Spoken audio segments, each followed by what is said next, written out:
left, back like we never left, right, that's us. We back like we never left, back like we never left, back like we never left. What's good, everybody? It's your boy Boogotti NYC, and like I always tell you, you could have went anywhere, but the fact of the matter that you came here to chill with me on this bright summer day. I'm just kidding. It's spring again on this spring day. Hope you guys are having a good day, had a good sleep, got enough rest. I think I did. Let me get this camera straight so we can get this party started. Let's go. Thank you guys. Let's get it. Get the camera straight so they can see the whole screen. How everybody doing this morning? That's right. That's right. Let's turn up. We made it another day, y'all. That's a blessing in itself. That's right. We're supposed to be happy about that. Okay, what we got going on over here? Let me see. Got the whole mom dummy up in there. Got the whole mom dummy up in there. Got the whole sleeve. Okay, I think we're about to possibly run with that. I actually think that's going to be today. How y'all doing this morning? Like I said earlier, you could have went anywhere. Fact of the matter that you came here to chill with me, I appreciate you. Why is Trump fuming over liberal judges? What's going on, Sam Champion? Starting it off with the $1 super chat. Let's see if we get about 500 more of those today. Appreciate you, brother. But you know what we got to do first before we start anything else off, right? Before we get our time messed up, we got to get those prayers in the air. But I want a couple more people to come on up in here so we can get enough people so we can just lay it on them all at one time. See, we got some people up in here. How y'all doing this morning? Get my little stretch on, you know what I'm saying? Get my little stretch. Get my little stretch on. How y'all doing out here? All right. You know what I'm saying? Okay, we got to warm it up. Get those muscles moving, get everything flowing, you know? Good morning. Good morning. Good morning. I said it's a good morning. Good morning. Good morning to you. Why is Trump fuming over liberal judges? How about this? Let's get into some prayers first. What are we going to pray for this morning? That's right. I'm thankful right now. I'm thankful that God gave me another day to be here. Gave me another day to be here with you guys. That's right, you guys. I'm thankful. I'm happy. I feel healthy. I feel blessed. And I'm hoping that everybody here is feeling the same way. Keep the health going good. Keep everybody covered. Also, make sure that we're paying attention and taking care of our animals. Hopefully, we can have great conversations so that we can get to bottom lines and really get things going and understand that we're all the same human race and not different parties. Parties matter, but not so much as the race, as who we are. People. Keep on moving, you guys. Who I want to pray for this morning? We got Jeffrey Spilker up in the building. I see Mark Gabriel up in the building. Miss Swanza, thank you yesterday for the t-shirt. I really appreciate that. We're going to get that out to you probably today, real early. Sam Champion, who else we got up in here? Liberty and Justice, want to pray for you as well. Thank you so much for being here and always holding me down. Tracy P, Rebecca Lanyan Bueno. How you been, Rebecca? How you been quiet over there? Just want to know. Sam Champion, that's right, my brother. Who else we got up in the building? I see Mark Dorfman is here. Got to make sure that we're praying for Mark. Make sure that Mark is good. I see 55 Coffee House, Lisa Roy. How you doing this morning, Lisa? The hustler, the worker, the girl that keeps it going. Got to keep that coffee. Keep you guys percolated. Percolator. There you go. I'm going to call you the percolator. Love yourself. There you go. I like that name. Love yourself. I really like that name. That's a good one right there. We got Ad Rains in the building. Good morning and God bless Ad Rains. Want to see where we at with the time real quick because you know that sneaks up on me. Also want to check and make sure that we good right now. A couple of other people we want to make sure that's covered. Terry Cone, Casey. Also, we got to make sure that we look out for Luigi. Also, I got Sam Champion up in here already, but let's go ahead and get Sam covered again as well. Also, I said Terry already. Okay, that's about it. Amen. Let's get it going, you guys. We got work to do this morning. We got a good show lined up. We got to get a lot of information out, trending topics, current events, and much, much more. And you know what I'm about to say, right? Me. Is it time yet? Okay, take a sip of water from my Our Bottom Line mug. Oh, thanks for $2 super chat. There you go, Sam. Really appreciate you. That's what's up. Hope you're doing good today, my brother. Everybody good up in here? Let me do what I gotta do and get to this news. You ready? Okay. I'm ready to go. They're ready to go. I said it's time to start the show. I hope you're ready, yo, yo, yo, yo, yo, yo.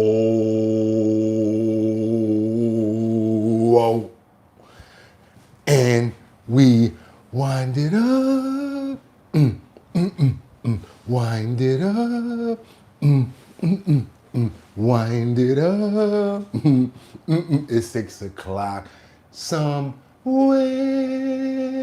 This Friday. That's right, you guys. Right here. Let's do it.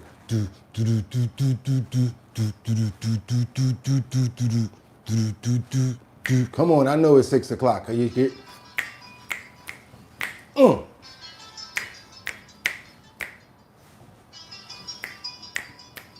Okay.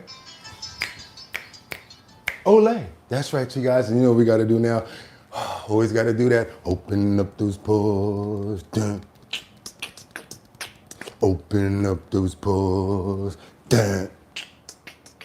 We got to open up those pores. Dun. Got to open up those. Dun, dun, dun, dun, dun. Dun, dun, dun. Dun, dun, dun. Dun, dun, dun. Dun, dun, dun, dun. Dun, dun, dun. Dun, dun, dun. Doom.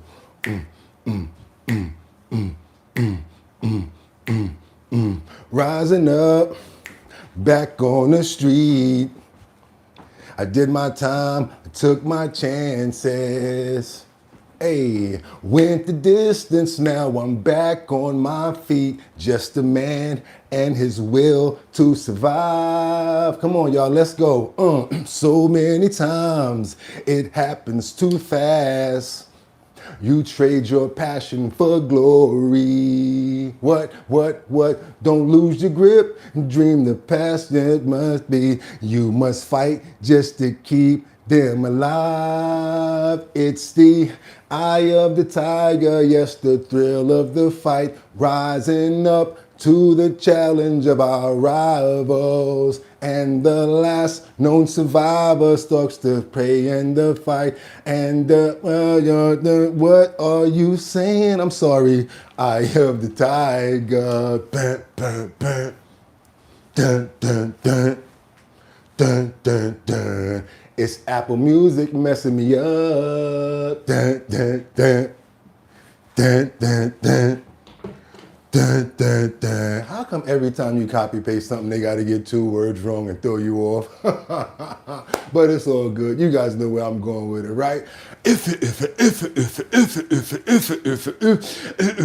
pump that beat. It's Friday the 27th. That's right, y'all. 2026. I'm your host, Boogotti NYC, and this here's our bottom line, where we be talking about this and that and chat and this and this and that.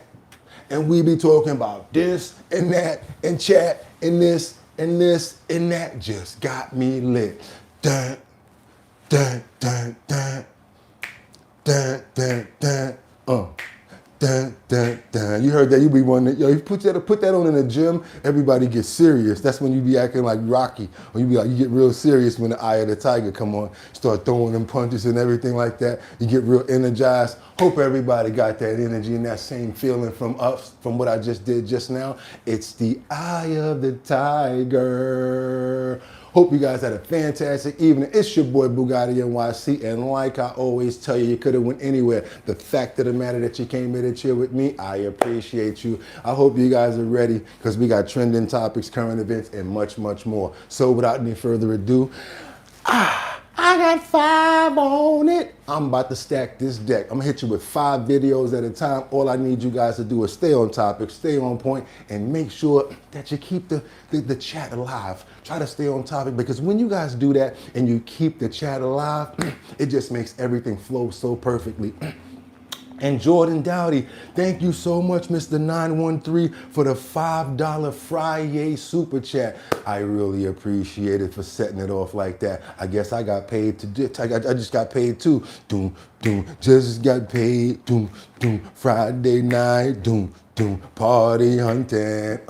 Feeling right. Yeah, you guys, I'm gonna keep on going. Let me stop playing around with you guys. Like I said, I'm gonna stack 5 videos at a time. All I need you guys to do is stay on topic, stay on point. Make sure that you let me know where you're chiming in from, what time it is, and let me know what time it is and what city or state or country that you're in. Really love to go and find content from where you guys are from. I swear to you, I really do. Thank you so much again, Sam Champion. But you know what else we gotta do, right? It's time to get to work. Let's get into these titles. Let's go. What do we have here this morning with this fantastic mirage that we got going on up here? What do we have here? We've got, why is Trump fuming over liberal judges? I'll tell you a little bit. Mad about having to give that tariff money back to a bunch of countries. Ooh, they got an appeal in right now, but that does not mean that it won't stick. And he's gonna have to start ching, ching, ching, handing back some of that money. Not happy about it. Let's keep on moving forward, and thank you guys for all of the love. I see butterflies and all of that fantastic stuff going on. That's right, really appreciate that, Miss Swanson. Let's go.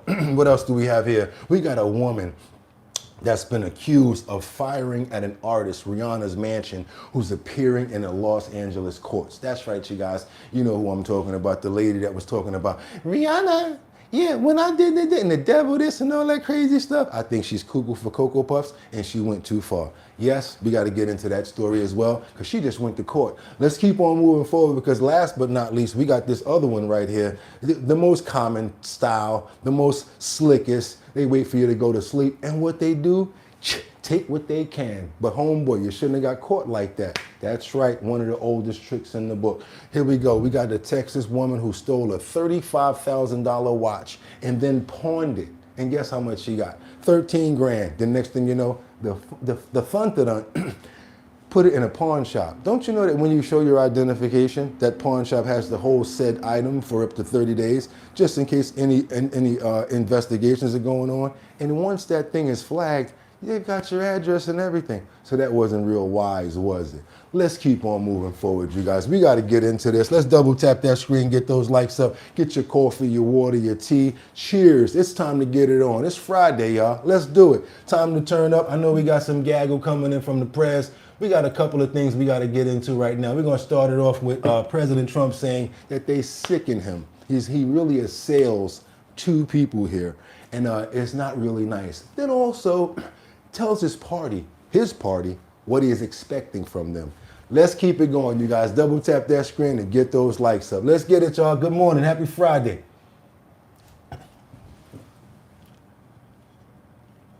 Are criminals. They're criminals. A few more in the House, we could do things that would be a miracle. We got to get out and win. The time has also come for Republicans to pass a tough new crime bill that imposes harsh penalties for dangerous repeat offenders, cracks down on rogue judges. We got rogue judges that are criminals. They're criminals. What they do to our country, the decisions that they hand down and hurt our country. And I can tell you something, I've gone through it. And the decisions that these people make. I got a decision on tariffs that's going to cost our country, not me, I do it a different way. Going to cost our country hundreds of billions potentially of refunds, giving them back to people that have been ripping off our country because the Supreme Court didn't want to put one little sentence that all money taken in up till this date doesn't have to be paid back. Going to cost us hundreds of billions of dollars. So sad to see. And I could give you plenty of others too. Look at what they did to college sports. Look what they did. You do know, I mean, this is maybe not a sporting environment, but NIL, it's a disaster. College sports are a disaster. A judge made a horrible decision, and the decision got carried up. The appeal was terrible. And what they've done is destroyed college sports and destroying colleges because colleges can't afford to pay quarterbacks that never threw a ball before, that are 17 years old, $12 million to play college because every college is going to go bankrupt. Other sports aren't going to be relevant. Football is going to cause it all. Basketball to a much lesser extent. But your colleges are going to go bankrupt. Did you see where Penn State lost $525 million? Can you believe it? One of the great schools of Florida lost $450 million. Think of that, 400, because it's basically professional sports without a cap. And you can't have without a cap. And we had a good system. We had a scholarship system. It took 100 years to hone and perfect. And a judge who knew nothing about sports, a female, I believe, not that that matters. I have to put that preface in there. A female, I believe, who knew nothing about sports, totally upended all of sports, hundreds of years of sports in our colleges, and now we have a mess like you've never seen before. Yeah, they got bad audio. It looks like a karate flick, you guys. I know everybody's noticing that, but that's not me. That's them. That's the best we could find as well. And yes, it was on sync, but not on sync with his lips, but it was the actual audio from what he was saying. From what he's saying, it sounds terrible as well. I can't stand things like that. It's a damn shame. And not only that, what they do in the college basketball is sad. That's why I'm telling you guys right now, 3 more years and it's over. They get back in office, it's over for everybody. And again, I'm not saying this because, no, I am not a Republican. I am not a Democrat. I am not an independent or a conservative. But if the Democrats get back in office, it's a wrap. All that's coming back times 10. Rainbows back in the street. Men are going to be going back in girls' bathrooms. All sorts of things. I'm telling you now, you should be scared now so that you act now to make sure it doesn't happen. I don't want it to get to the time where everybody's like, oh my God, what's about to happen? And then it happens. Because that's always what happens, right? The Costanza effect. You always want something to happen and then boom, the other thing happens that you really didn't never want to happen. So what I'm saying now is make more people aware, talk to more people and let them know what's going on. And it's not even about party anymore. It should be about, are you for this? Are you for that? Are you for this book and being in school and children? Are you for it? If you are, what's going on with that? Let's keep on moving forward, you guys. We got to keep on going. We got more of President Trump, who hosts a cabinet meeting with his dream team. And in the White House, he welcomes Mark Wayne Mullen. Let's go, let's go. Let's keep on moving forward, you guys. As you know, Mr. Wayne is taking over Kristi Noem's job. Okay. Hi, how are you?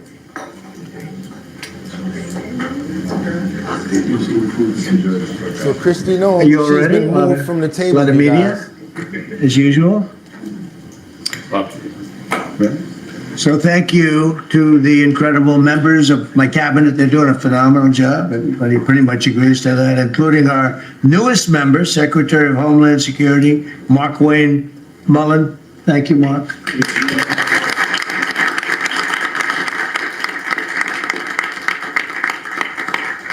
I could see somebody down there that don't need to be sitting there no more. I've been saying this since I first saw him. There's one person in that cabinet since day one. I don't think that he should be there. And I'm gonna just tell you guys straight up and down. I have never liked Howard Lutnick, never. I think he was too much of a brown noser the whole time, and I really don't trust him when it comes down to the Epstein files. There it goes, I said it. We all know him very well, and he was a very popular senator, very effective senator. Effective probably being the more important word, JD, don't you think? Yes, sir. And we wish you a lot of luck. Thank you. I think you do fantastically well. Congratulations to you. An amazing family that were here yesterday in the Oval, sworn in. His family's amazing, so thank you very much. We're now on day 41 of the disgraceful Democrat shutdown of Mark Wayne's department. Congratulations. You came into a department that shut down by the radical Democrats. But Democrats are really punishing the American people. I saw it today on one of the shows where they were interviewing people at the airport, and they're all angry at the Democrats. They're saying they're actually angry at Schumer. I didn't think anyone knew his name. One woman said, that Schumer is disgraceful. He's a disgrace to our country. But they're angry at the Democrats. They know what's happening. But they're punishing the American people, including travelers at airports, all in the quest to return to open borders and give amnesty to illegal alien criminals. They want to give amnesty to some of the criminals that came into our country, just about all of them, actually, if you look at it. They love sanctuary cities, which is a sanctuary for criminals. They want to make sure they're taken care of. That's what we're fighting about. That's really what they're fighting. They don't talk about that, but that's what they're fighting about. They want to protect criminals. In many cases, 11,888 murders. Many of them, I will say, are gone now because of us. We got them out. But still have some left. Should have never happened, should have never been allowed to come into our country. But we're not going to let it happen. We're not going to let the Democrats get away with this stuff, and people are wise to them. So they need to end the shutdown immediately, or we'll have to take some very drastic measures. And I'm going to go down the line, and we're going to talk about what those drastic measures are. We heard a lot from the president so far. Let's get on out to Tel Aviv to see what's going on here. You guys, pretty drastic scene, pretty almost tragic scene right here. I want you to pay attention to this tiny vehicle right here. Let me open the screen first. Pay attention to this tiny screen, this tiny vehicle right here, this little silver joint right there. Because the Iranian is going to be caught flying near there, and yeah, that thing going to do like 3 flips by the time I turn my head. That one vehicle, and luckily the people that were there earlier left. Must have been a warning, and pay attention when there's warnings, because you never know how close those things can strike. Watch this.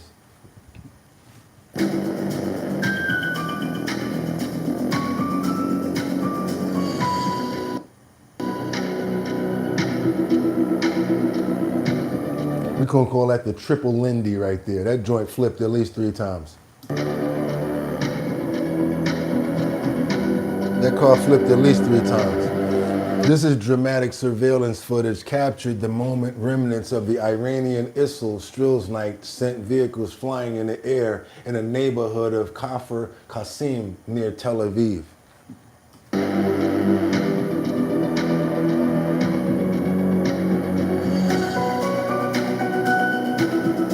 Yeah, that was 2 flips, my bad. It was 2 full 360s. But look at the people. Just got out of there. Just 30 seconds, I'm sorry. Come on now, big old fingers. I'm sorry about that. It said just 30 seconds earlier. Just 30 seconds earlier, 2 people who were lucky to be alive could be seen walking right next to the car before the moment of impact. Now, I want y'all to try to concentrate on the back right there, in the back of that car, because it looked like the whole ground just caved in too.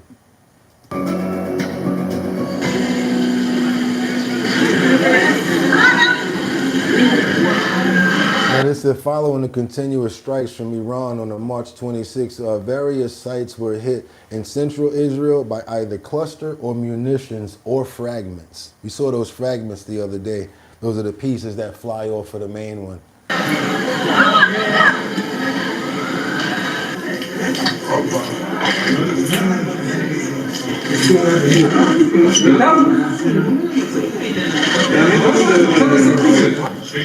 And this is Tel Aviv. So I think that thing is far from over, especially when it comes down to short or middle range. They still have capabilities, if you know what I mean. Let's double tap that screen and get those likes up. We got much more to get into. Now we got to get on over to New York. And if I can make it there, I'll make it. Bum, bum.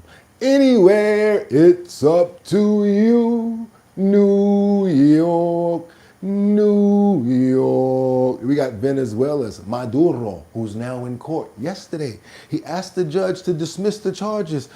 What do you guys think? Do you think they dismissed the charges and let him go free? I don't know about that one. I'll let you guys find out for yourselves. Let's double tap that screen, get those likes up. We at work right now. Let's get it. Former Venezuelan leader Nicolas. Nicolas Maduro appearing in court today. He and his wife were captured by U.S. forces in January to face narco-terrorism and other charges. His lawyer arguing that his case should be thrown out due to legal expenses. Here's Bradley Blackburn. Legal expenses. A federal judge in New York Thursday refused to dismiss charges against former Venezuelan President Nicolas Maduro and his wife after Maduro's lawyer argued the U.S. is violating Maduro's rights by not allowing him to use Venezuelan government funds for his legal defense. This was Maduro's first court appearance since his not guilty plea in January to drug trafficking and narco-terrorism charges. President Trump said Thursday he expects Maduro to face even more charges. That was a big charge that hasn't been brought yet. It should be brought. He emptied his prisons into our country and was a major purveyor of drugs coming into our country. Groups of demonstrators, both for and against Maduro, rallied here outside the courthouse during the hearing. 80% of my people in my country is expecting and waiting for the United States do what they have to do to sentence this guy to the maximum they can do. This is the people I like to listen to, the people that's actually from there or have something to do with there. I'm not going to listen to these people out here that's just trying to get some prop going or whatever like that. You listen to people that's actually Venezuelan that have something to say about it. They got some skin in the game. 80% of my people in my country is expecting and waiting for the United States do what they have to do to sentence this guy to the maximum they can do. We are standing in solidarity with the Venezuelan people who on the ground are defending their democratically elected president. And then you got other people that's saying about they defending him and don't know what the H+OUR hockey sticks they talking about. This is one more U.S. coup, one more U.S. kidnapping, one more U.S. war. Law enforcement sources tell CBS News that since his January arrest, Maduro has been kept under special administrative measures at the Metropolitan Detention Center in Brooklyn in a secure unit for the most high-risk detainees. Bradley Blackburn, CBS News, New York. He over there with Diddy and over there with 6ix9ine, you guys, right there by the what's that? I think that's the BQE. Yeah, that's over by the BQE over there. Over there with Tekashi 6ix9ine and doom, doom, doom, doom. No matter of fact, they moved him to Fort Dix. Wonder how he's doing out there. Let's keep on moving forward, you guys. That's the name of it. I have nothing to do with the name. It's just spelled differently. Keep on moving forward. And if you appreciate the content that you're getting right now, the way we got a whole gambit of information coming up, trending topics, current events, all of our follow-ups, I'd appreciate it if you can double tap that screen and get those likes up. If you have not subscribed to the channel already, what are you waiting for? Also, hit that notification bell down there so that you know when we're on. Because guess what? It's spring again. Let's go, you guys. Travelers at ease by what the presence of doom doom doom doom doom doom doom doom doom doom doom doom doom doom doom doom. Ice, ice, baby, get 'em! That's right, you guys. Thought it was going to be a bad situation, but guess what? ICE is actually doing a pretty good job in the airports. They actually even greeting people, talking to people, and I even saw one little clip where they were handing out waters. Isn't that nice? Kind of goes different from what you guys expected from them, huh? Let's get into it, you guys. Let's get into this coverage right now and see what's going on with doom, doom, doom, doom, doom, doom. They're here to help to offset some of the workload from TSA right now, so that's fine. Seems like a lot of the people were happy too. Like Trump said prior, I'm just saying. Fine. They're going to help out and, make things move a little faster. Extra security is always good to me. Oh, they're right there. All right, they're good to here to help. They're not bothering nobody. As long as they can check my bags and get me on my flight, I'm good to go. Right? I want to get to the Bahamas. You mix a little bit of gabagool. You make a gabagool with a little bit of tomatoes right there and put it on a little bit of olive oil. You know what I mean? I want to get to the Bahamas. You guess where I'm going? I want out of here. Well, I too would like to go to the Bahamas right now, but I'm here with you guys tonight. ICE agents were even seen chatting, striking conversations with travelers, and passing out water bottles at Bush Airport for one of them. I know Chuck Schumer is tight. That joint, the whole situation done backfired now. And then now the illegals are scared to go to get on flights now. So they like, what did you do to us? Hey, look like Trump pulled a little master move on y'all with that one. And again, not no particular party favorite, but well, you gotta call it what it is when you see it happening. The president praised the agents for their work in a Truth Social post today, saying accurately, blame the Democrats for the airport's mess. They want our country to do badly. Thank you to our great ICE patriots for helping. It makes a big difference. Now, what he's about to do on this one is really going to drive them nuts. If he pulls this off, oh my God, they're going to be like, martial law. Watch this next suggestion that he's thinking about doing. The president also suggested that he may deploy National Guard troops to airports to help as well. Now, Brecca, we were talking yesterday. You're our resident airport beat reporter, and you've been going. You were at BWI talking with travelers here. I was trying to, for my own selfish travel reasons, figure out with you what airports I should go to and avoid for my upcoming travel. You know, Passover is coming up soon. I'm too old for spring break. What do Americans need to know is we're looking at a very busy holiday season. We got Passover, Easter, spring break. You already mentioned whether you're going to heaven or hell, you're going to go through Atlanta. Yes. But what about if you're trying to go to the Bahamas? How do you get there? Well, we know, and like we said yesterday, people are taking the train. People are avoiding. Not to the Bahamas. Not to the Bahamas. No, you'd have to obviously take a boat.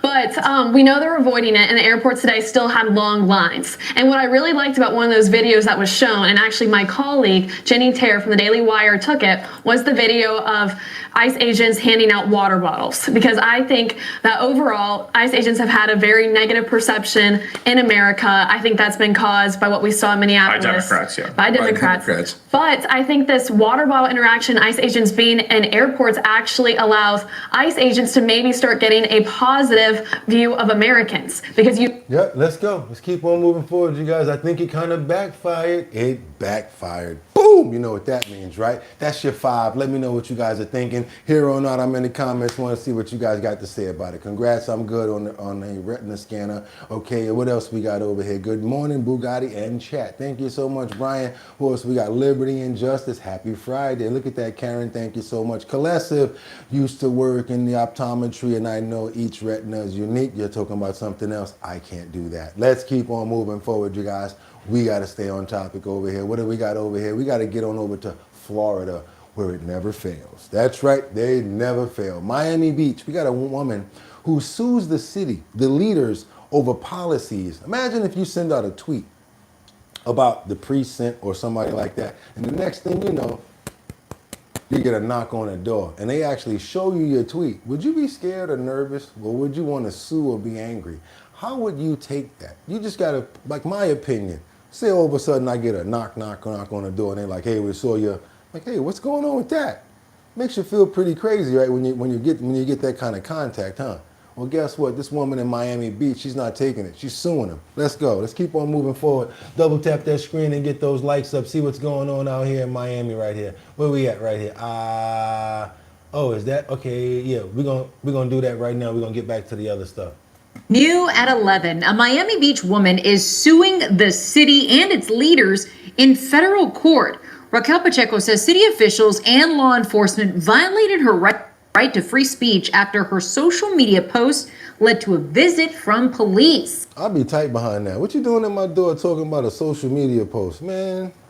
CBS News Miami's Abby Dodge is your reporter live in Miami Beach. And Abby, you've been following this story since the very beginning. This is just the latest development that Raquel Pacheco has been pushing for since the incident. The city's mayor says that the suit is full of false allegations. Miami Beach resident Raquel Pacheco is hoping for her day in court with city leaders in the same room. I think that this is a tremendous opportunity for us to set a precedent that puts an end to, abuse of power and the attacks on the civil liberties of residents by both the mayor and law enforcement. Pacheco. And he kind of admits it when they ask him. Watch, keep watching this. Is claiming the mayor, police chief, and other city leaders discriminated against her viewpoint and retaliated against her. She believes the mayor singled out her negative Facebook comment claiming he calls for the death of all Palestinians, leading to officers at her door. She posted it all on Facebook. So is that your account? Mayor Stephen Miner said previously that he did not send officers to her door.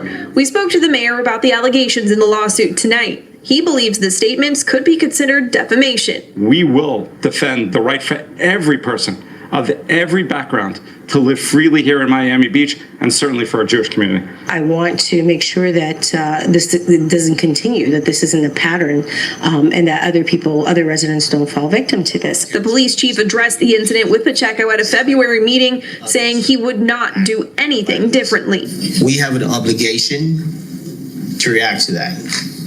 The goal and intent of investigators to respond to Ms. Pacheco's house was not to take away her free speech, but quite frankly, to have a frank conversation with her.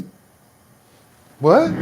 We also reached out. Not to take away her free speech, but to have a conversation with her. Man, if you don't kick a rock for a block with that BS. Out to the police chief tonight to have his take on this lawsuit. We're still waiting to hear back from him. Oh boy, oh boy, oh boy. And you know, another thing about that is now she probably feels uncomfortable, don't even want to be around there, don't even want to have nothing to do with the neighborhood now. They probably did that to intimidate her so that she would move.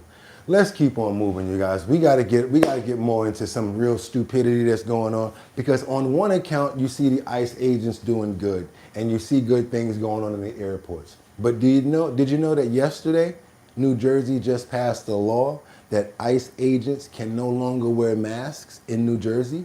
That's what the governor just did, you guys. That's what he did. Let's go. Let's get into it. Let's see what's going on with this. ICE agents and police are now banned from wearing masks on the job in New Jersey. It is one of 3 new laws signed today by Governor Mikey Sherrill in response to the Trump administration's immigration crackdown. But some Republicans argue this violates the agents' rights. New Jersey reporter Anthony Johnson has more on the concerns and why advocates have pushed this so hard for this. Anthony. Yeah, the Department of Homeland Security already coming out with a statement this afternoon calling the governor's actions irresponsible and reckless, saying the ICE agents will continue to wear those masks so they don't become targets online, and it won't happen to their families either. But the governor of the state of New Jersey says ICE agents here in the state are now mandated not to wear masks, and if the federal government wants to fight that, then she will take the federal government and the Trump administration to court. I need to know right now, you guys, how many people agree with this? Thumbs up if you agree with them saying that the ICE agents cannot wear masks. And do me a favor, I love to read the extras. They should, because blah, blah, blah. Okay, so this is what we're going to do. Thumbs up if you agree that the ICE agent should not wear masks. That means you agree with them. Give me a thumbs up if you agree with the governor. If you do not agree with what's going on, thumbs down. And again, you can say why. Thumbs up if you agree, thumbs down if you don't. We got 1 thumbs up right here. Got 1 thumbs down, got 1 thumbs up. F-U-C-K ICE. Ooh, thumbs down, thumbs up. Okay, thumbs up. We got, okay, more thumbs down than thumbs up, but we got some thumbs up in here. We got 3 thumbs up on this one. Woo, so a lot of you guys think that ICE should take their masks off. I see we got a lot more people that's saying that they should take them off, you guys. Okay, it's a mixed crowd. This means that ICE should take their masks off. This means that ICE should not take their masks off. Should take them off, shouldn't take them off. And I'm gonna tell you guys right now, should take them off is 1. Already 1. The people that are saying they should take them off is 1. And I wanna know why. Why you guys say that they should take them off? I just wanna know. Thumbs down, we got some thumbs down coming. Okay, subscribe. Police don't wear masks, National Guard don't either. Okay, why? Go ICE. Okay, support ICE, a couple of people. Thumbs down. They can wear one if they want to, their decision. Who cares if they wear them? They're forced up to wear masks, so nah, keep the mask on. Thumbs down. Okay, what are they doing doing at airports? You see what they're doing. Thank you for subscribing, Simon, appreciate that. Okay, let's keep on moving forward, you guys. Let's go. Hey, good morning. A standoff is brewing between the state of New Jersey and the federal government over ICE agents wearing masks during immigration enforcement operations. Governor Mikey Sherrill signing a bill today requiring law enforcement to reveal their facial identity during certain public interactions, including those with immigrant populations.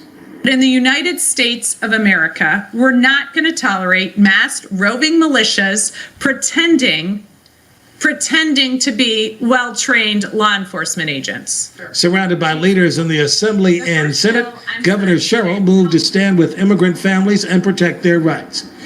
Someone says it's a bully tactic to help therapists. They wear them to keep them from getting downed. I have no issue with that. Docs as well. How can you still be man, what are you doing about the specs, missions? Okay, let me keep on going. Mass, a roving militia is really Sherry. Not going to tolerate it. Okay, what else you guys got? Anyone can put on a half mask. Okay, why do Mexican police cover up? Smart move, because they don't want nobody to come at them or their families. I like that comment right there. Seems like somebody took time on the answer with that one. And that, you know what that means, right? I appreciate you guys. And you know what we got to get into right now, right? The woman who is cuckoo, cuckoo, cuckoo for Cocoa Puffs. That's right, you guys. None other than the lady who went to Rihanna's house and pow in the front and used the I can't even say the kind of weapon. Yeah, she finally appeared in court. I want you guys to see what her mindset is like once you see what she's about. I think that she's got a couple of screws loose, you might agree. Let's get into this right now because there's a powing of Rihanna's house. The courtroom showdown begins with the woman that's facing attempted murder charges. E.T. was at court today where the woman charged with trying to murder Rihanna faced the judge. This is what you... Oh, no, you don't. You won't catch me like that and get me to spin in circle. Sorry about that, Riri. Let's get up out of that. Ms. Ortiz, you have the right to a speedy preliminary hearing. According to our eyewitness, 35-year-old Ivana Lisette Ortiz. Before she starts to speak, I would appreciate it if you guys can do me a favor. It costs you absolutely nothing. Give me all the money in your pockets right now. Put it all on the table. No, I'm just kidding you guys. But what I would appreciate is if you can hit that like button. That just gets more people over here. And thank you so much, Grandpa Badger, for the super chat. Everybody, thank Grandpa. We appreciate you so much. And thank you for the love. Everybody, do the same thing that they did. Give me all the money in your pockets. Or you can just hit that like button because we're really trying to go there. Also, if you have not subscribed, what are you waiting for? We're trying to get up to 80,000 subscribers, you guys. We're chugging along, we're pushing, we're grinding, we're doing it every single day. And if you appreciate the content like I know you do, and we got enough people here, I'd appreciate it. Let's get that like button, beat it up like boop, boop, boop, boop, boop, boop, boop, boop. Hit that like button, subscribe to the channel. It's actually free, but if you like, you could spend a whole $2.99 and become a member. That's right, you guys. We got membership perks coming up real soon, exclusive videos, and much more. Let's go. Appeared stoic in jail-issued clothes as she pleaded not guilty to all 14 felony counts stemming from her March 8th arrest. Listen, Rihanna, when you die, God is taking me to my future. The Florida native has been allegedly AR-15 side Rihanna. Bullets hit an Airstream trailer while the couple was inside. Their 3 children and Rihanna's mom were in the main house, which also got hit. You could get real comfortable being at home as a mom.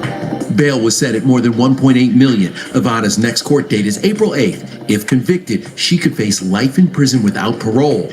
E.T. spoke with Deputy District Attorney Alex Bott, who helped get rapper Tory Lanez 10 years in lockup for shooting Meg Thee Stallion in the foot. Do you think this is going to be a slam dunk case? This is a pending case, so we don't want to say anything that's going to potentially prejudice a jury, so we're just going to let everything play out in court. Somebody said, of course she's from Florida. Why'd you say that? Is it because Florida never fails? Let's keep on going. And not only do it never fail, but not only did it never fail, but she literally migrated and went to a whole nother state to get it on some, let me tell you a little story about a man named Jed. She went to a whole nother state to do some craziness, you guys. Let's double tap that screen and get those likes up. That is straight up mental problems right there. Cowboy, that's what I was thinking. Good morning, Sleepy. Okay, what else you got? I can save her. What y'all talking about? How can you save her? I know what you're thinking about, Grandpa. Something in the water out there, right? Good morning, friends. Okay, what you got? Start here for the biblical truth, Pastor Gino Jennings. Oh, I watch this stuff. I think he's very entertaining as well myself. Let's keep on moving forward, you guys, because guess what we got to do right now? We got Mom Dummy. Now, is a super cat now to use a Mom Dummy? That's right, you guys. We got him. And guess what he did to all of his constituents? Everyone who they thought he had his back. We already had somebody in the comments that's like, yeah, but what about Mom Dami? I got you. I know you already know what's going on with him. You guys, y'all thought that he was really trying to look out? Thought that he was going to try to help the neighborhoods and try to really get this city going really well. And he went against almost 5 things already. Now, not only is he going against one more, he's really giving it to the people. Going against renter extensions, talking about, oh, I'm looking for developments instead of extensions, and I'm looking for money for that. As far as the monetary to go in for extensions, it's not looking to do that, you guys. So Section 8 and some programs, and some of these programs that's coming up that have to do with New York, again, he never had a job before in his life. How could he possibly know what he's doing now? Mayor Zoran Mamdani backed off a major campaign promise on affordable housing. A major campaign promise. He backed off. You got to pay attention to words here. That's right. We're wordsmiths now. Watch it. Mayor Zoran Mamdani backed off a major campaign promise on affordable housing as the city faces a multi-billion-dollar budget gap. He's now appealing a court order that would force the city to expand its rent voucher program, an expensive plan meant to help low-income New Yorkers pay for housing. So he's appealing it. Why? Because it means spending money that he don't got. The mayor did, however, announce a new program to speed up affordable housing construction on city-owned land. Eyewitness News anchor Tanya Rivera. So if you live somewhere and you need to be extended with your rent to be shut and stay stable and stuff like that, you in trouble. But if you, I guess, need somewhere to go, they're looking to put you in a new unit. What happened once you get them there? How about maintaining that situation, Mom Dummy? That easy super cat. I'm talking about don't know his ass from his elbow at all. Doing the wrong thing. Everybody who elected him, congratulations on your pick. Arrow has the story from Bed-Stuy. This vacant lot behind me here in Bed-Stuy has been lying unused for years. It is one of 3 city-owned lots, the other 2 in the Bronx and Queens respectively, that the mayor has identified to use to fast-track construction for affordable housing. The project here should break ground in about a year and produce 300 units of affordable housing. New Yorkers cannot afford to wait any longer. Mayor Zoran Mamdani and other local leaders today announced the Neighborhood Builders Fast Track program to speed up new construction of affordable housing on city-owned land. We are creating a pre-qualified roster of developers. We are cutting down on the time it takes to build affordable housing in this city by up to 2.5 years. What about the people that need help now that's already in somewhere? You're gonna cut down their rental assistance or go against it and not pay it? Here in quickly gentrifying Bed-Stuy, where median rent increased 90% from 2006 to 2023, many locals get priced out. I'm seeing a lot of buildings that are coming up in this neighborhood that are not for the people in the neighborhood, and that's a concern for me. Affordable housing is top. A whole 300 units, y'all. Y'all heard that? A whole 300 units is what he's trying to put together. What's that, about 3 buildings? What's that going to take care of? That's like a drop in the bucket to the homeless crisis that's going on. Not to mention the families that need somewhere to go because of the rent crisis. 300 units. Okay. Top of mind and relative. I like the idea that he's going to fast track the affordable housing as long as they are affordable. Because there are so many of us that cannot afford this affordable that they're talking about. But Mamdani has come under fire for continuing to fight against a popular housing voucher program the city council voted to expand. The court challenge was begun by Mayor Eric Adams, both mayors saying it's too expensive. We are speaking about an expansion that would then cost over $4 billion in the next few years alone. I am deeply committed to ending homelessness crisis in the city, and also I'm committed to doing so in a manner that is sustainable for both the medium and the long term. Jordan Christopher came all the way from the Bronx to hear the mayor's housing plan. I came to see about if there were going to be any changes in terms of like rent so that things would be more affordable for everyday working people. The mayor says conversations about the voucher program are ongoing, but after working to cut the city's $12 billion deficit he says he inherited down to $5.4 billion, he's trying not to raise property taxes. Okay, that's enough about you, man. That's enough, because we can't understand anything that you're doing, because you flip-flop too much. He's a flip-flopper. I had enough of this guy right here. I'm sorry, I had enough. Let's get into some more news, you guys. Let's double tap that screen, get those likes up. I know we can do better than what we're doing right now. It's Friday. Doom, doom, just got paid. Doom, doom, Friday night. Let's go, you guys. Let's go. We got a new, some breaking news here. An American that's been freed from Afghanistan arrives in the U.S. That's right, you guys. He's been freed. Free at last. Free at last. I know he feel good. Be up out of there. Right now, it does look like this could be the plane, the aircraft there that is carrying the American freed in Afghanistan. We knew that he was expected to arrive at a U.S. base over in Texas. This was supposed to be any moment now, and you can see several folks that have walked up to that aircraft there. So it appears this could be him. And we're talking, of course, about Dennis Hoyle, who we know was released by Afghanistan's Taliban just yesterday after he was held for more than a year. That appears to be him. Let's lift up the audio to see if we can hear anything.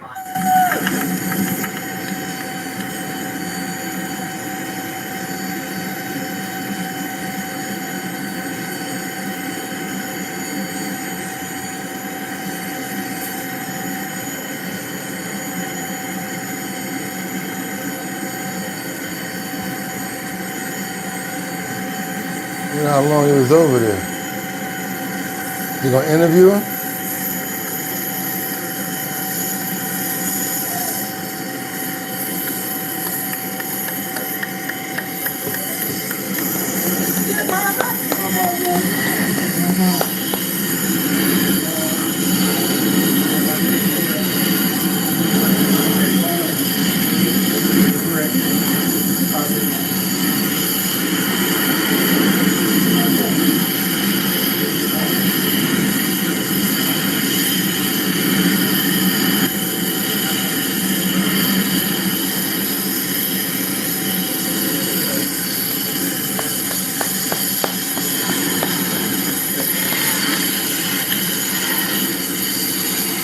Good feeling right there, right? That's beautiful.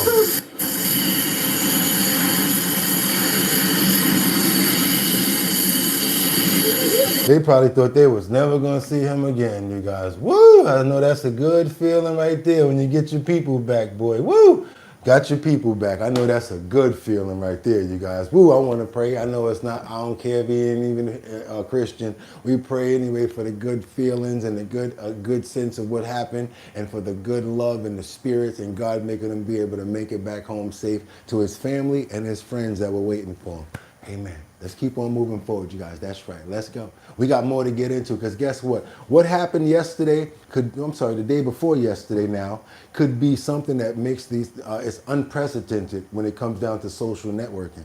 You guys know that there was a lawsuit that was brought against Meta and Facebook and all of the social networks, right?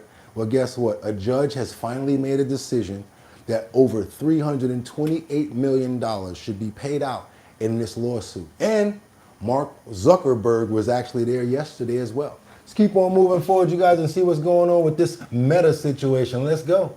Welcome back. We are following breaking news, a verdict in the landmark case addressing the power and influence of social media. A Los Angeles jury today finding Meta and YouTube negligent in the design or operation of their platforms, and saying the companies failed to warn users of the dangers of their services. The jurors found that the tech giant's platforms harmed a young user with features that made her addicted and led to mental health problems. The trial, which included testimony from Meta CEO Mark Zuckerberg, was the first lawsuit of its kind to go to trial. In separate statements, Meta and Google, YouTube's parent company, saying they disagree with today's verdict and plan to appeal. Today's verdict comes just one day after a jury in New Mexico ordered Meta to pay $375 million after determining that Meta concealed what it knew about child sexual exploitation on its platform. Meta says it plans to appeal that verdict as well. Joining me now is Jacob Ward, veteran technology. No, we good. We know what the lawsuit was for and what it was about. We gonna keep on moving forward, you guys. I got more to give you. Let's go. What we got over here? I don't know what's going on with this craziness over here. This is right. Finally getting into this, because I know you guys want to know. We're keeping on topic and we're not letting it go. What? The onion. We're gonna keep on peeling layers back from where? The Jeffrey Epstein files. As soon as you guys double tap that screen and get those likes up, because it's Friday and I need more likes. We got to get more people over here because I want people to see what's going on. I told you, when someone lives closer to somewhere, they know more about what's the possibilities of what's been going on.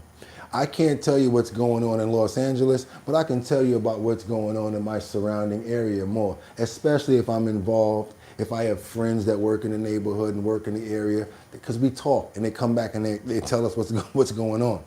Same situation here in New Mexico. We've got these people that are not having it. They're out there protesting and they want to get down to the bottom line of what actually happened at Jeffrey Epstein's Zorro Ranch. Let's keep on moving forward. You guys double tap that screen and get those likes up. We got work to get into. Let's go. Yeah, let him get done. It's been renamed Rancho del San Rafael ever since he's sold it.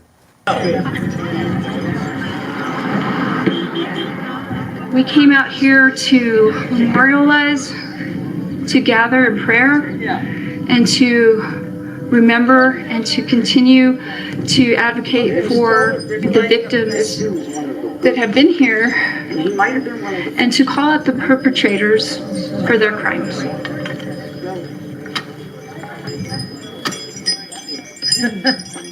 Whoever the billionaire that bought off the ranch, he said he's Christian. Well, the Christian thing to do is to do the right thing and stop protecting wickedness. Stop protecting these pedophiles. Stop protecting so-called perpetrators.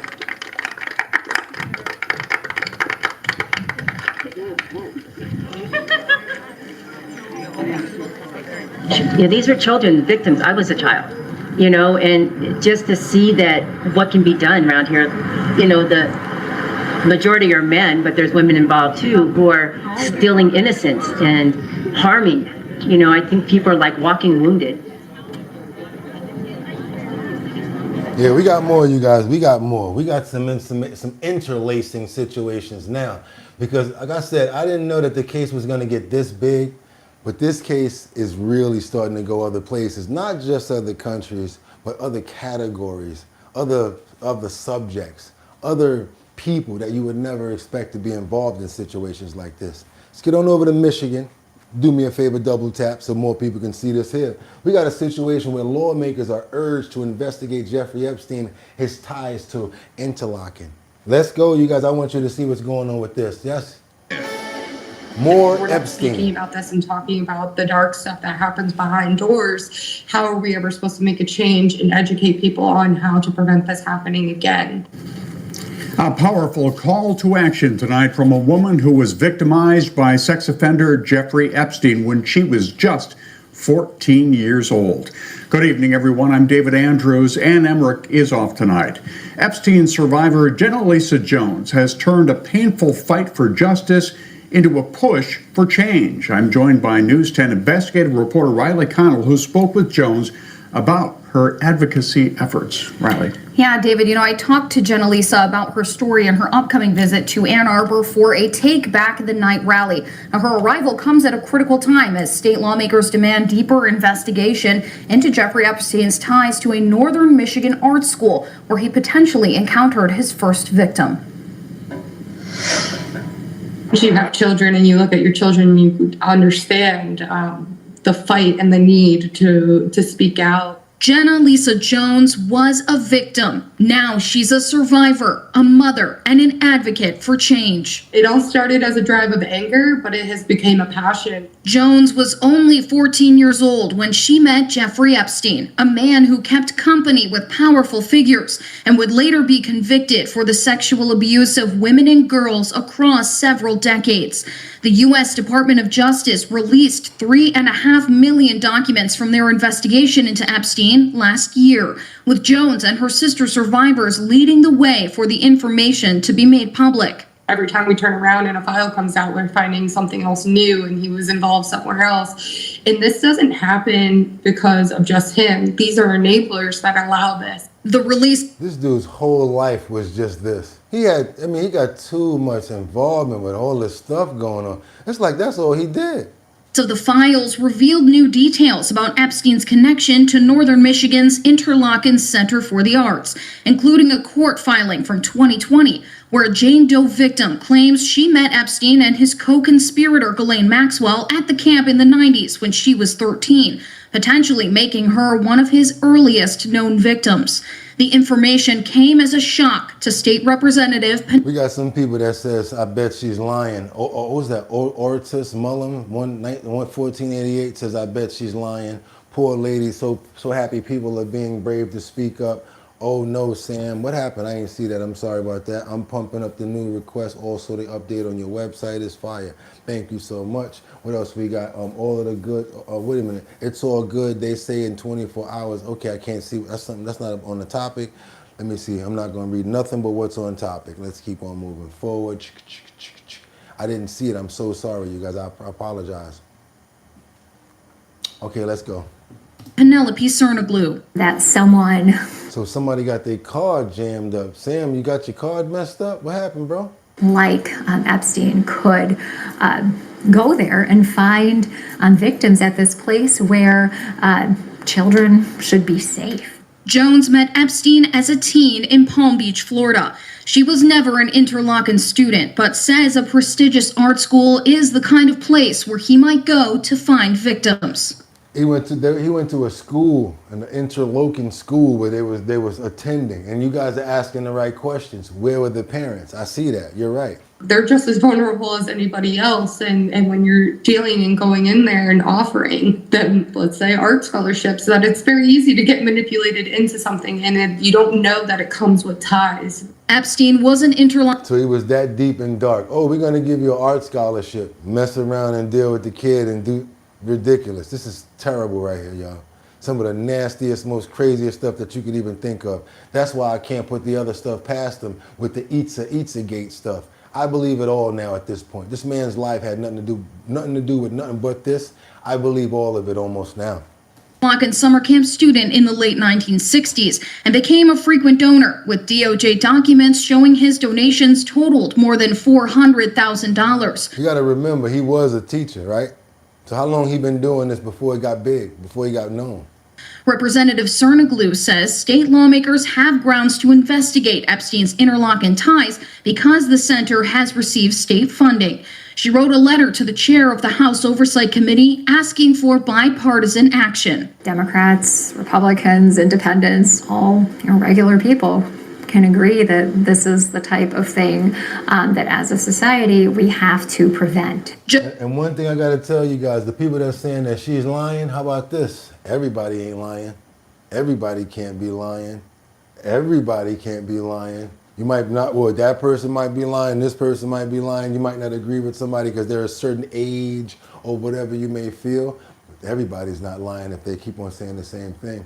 We've got thousands of people that basically stepped up. It's over 1,500 people that have already stepped up about Jeffrey Epstein. We got to keep on moving forward, you guys, because where we going right now, this one gets kind of crazy. Come on, y'all. Double tap that screen. Let's get those likes up. I need more people to get over here to see this nonsense right here. I told you about it already, but I would appreciate, please, let's go ahead and get those likes up. Double tap that screen for Friday so that we can get more people over here. And fellas, how can I say this to you? Just because it looks good and because it probably is interesting to you, don't let it catch you. Medusa was very sexy. And what did she do? She got in front of you and she made you get seduced. And what does she do? She'll turn you to stone. Or she'll steal your watch and go pawn it. Yes, let's keep on moving, you guys. Got to get into this Texas woman who stole that $35,000 watch and pawned it. Where's she from? None other than where? Let's go. I'm just kidding, you guys. She's from Texas. Let's go, but she didn't do it there. Let's go. Let's get into this. Arrested accused of robbing a man of his expensive watch after going home with him and then selling it. Local 10's Aaron Maben joins us live from the beach with more. Aaron. Don't go to sleep first, fellas. And don't go to sleep with nobody in your house that you don't know like that. Why you feel so comfortable to fall asleep with somebody like that? Homegirl got up when you was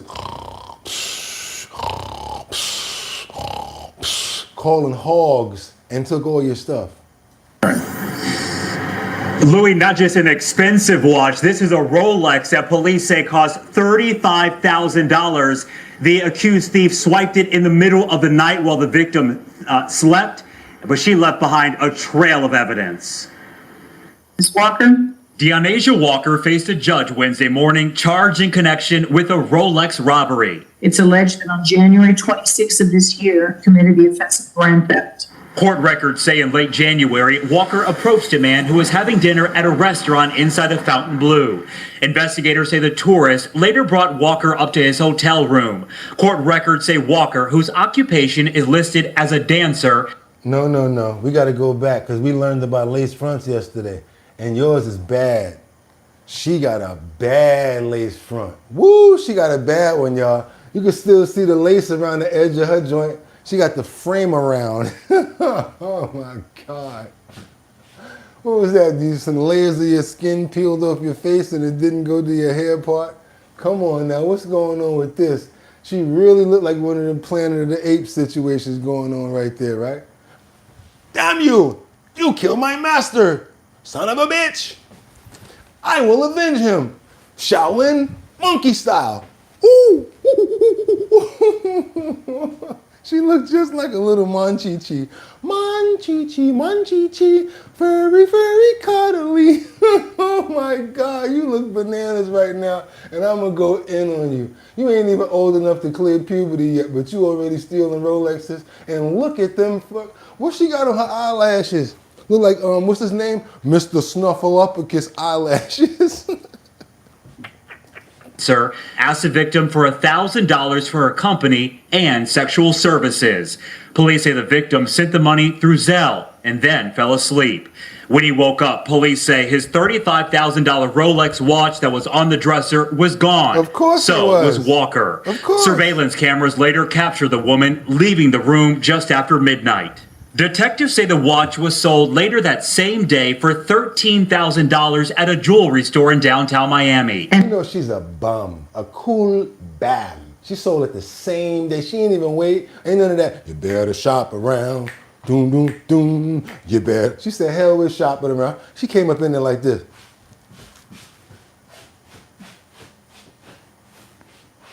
Yeah, I can't. Can I help you, miss? Let me. Can you? I got something I want to sell. She sold that watch as soon as she got up out of there to the pawn shop. Anybody know better than selling it to the pawn shop? You thunter-dun. They hold stuff for 30 days for criminals like you. Let's go. And then the other count is one count of dealing in stolen property. Investigators tracing the sale through pawn records, a thumbprint match, and the suspect's ID. Walker, whose permanent address is in Austin, Texas, was arrested Tuesday at Miami International Airport. Police say the investigation connected her directly to the stolen watch. She now faces several charges. Good luck. The judge said, good luck, because you got grand theft coming on top of that. And Walker remains in jail tonight. Police also say that she had a tattoo on her neck that said Dream Girl. They also say that she created a nightmare situation for this victim. We're live in Miami Beach tonight. Aaron Maben, Local 10 News. So where's she at with no bail? She's in jail. Doom, doom, doom. In jail without the bail. In jail. In jail because she failed. Yeah, but homeboy's out of third. No matter of fact, he got to get that watch back. Yep, you know why? Because it was the pawn shop's fault, and guess what? They're going to be out that dough. Too bad for her. She's going to get the charge. He'll get the watch back because it was a robbery theft. And the pawn shop, they're out $13,000 because you already know that she ain't going to get him that money back. She ain't even got the money for the bail. Let's keep on moving forward, you guys. I got a sad story to report to you guys right now, and it's pretty terrible. We got a 69-year-old woman in New York. Don't even want to sing the motto. I can't do it for this. This lady was 69 years old, crossing the street, and the next thing you know, she gets hit by a car and loses her life. They're searching for the person now that did this. If you guys know anything about it, know anything at all, please come forward. Sad situation here in New York. Let's go. Let's keep on moving forward, you guys. And watch out for the Miami chicks, y'all, because y'all already see they got a lot of, they're dealing with a lot of stuff. I guess there's something in the water down in Miami, like somebody said. Let's double tap that screen. Please get those likes up. You haven't subscribed? What are you waiting for? The search is on for that driver seen on surveillance video. The 69-year-old victim was crossing 2nd Avenue near 57th Street. Eyewitness News reporter Shantae Lands live at the scene with our lead story here at 5. Shantae?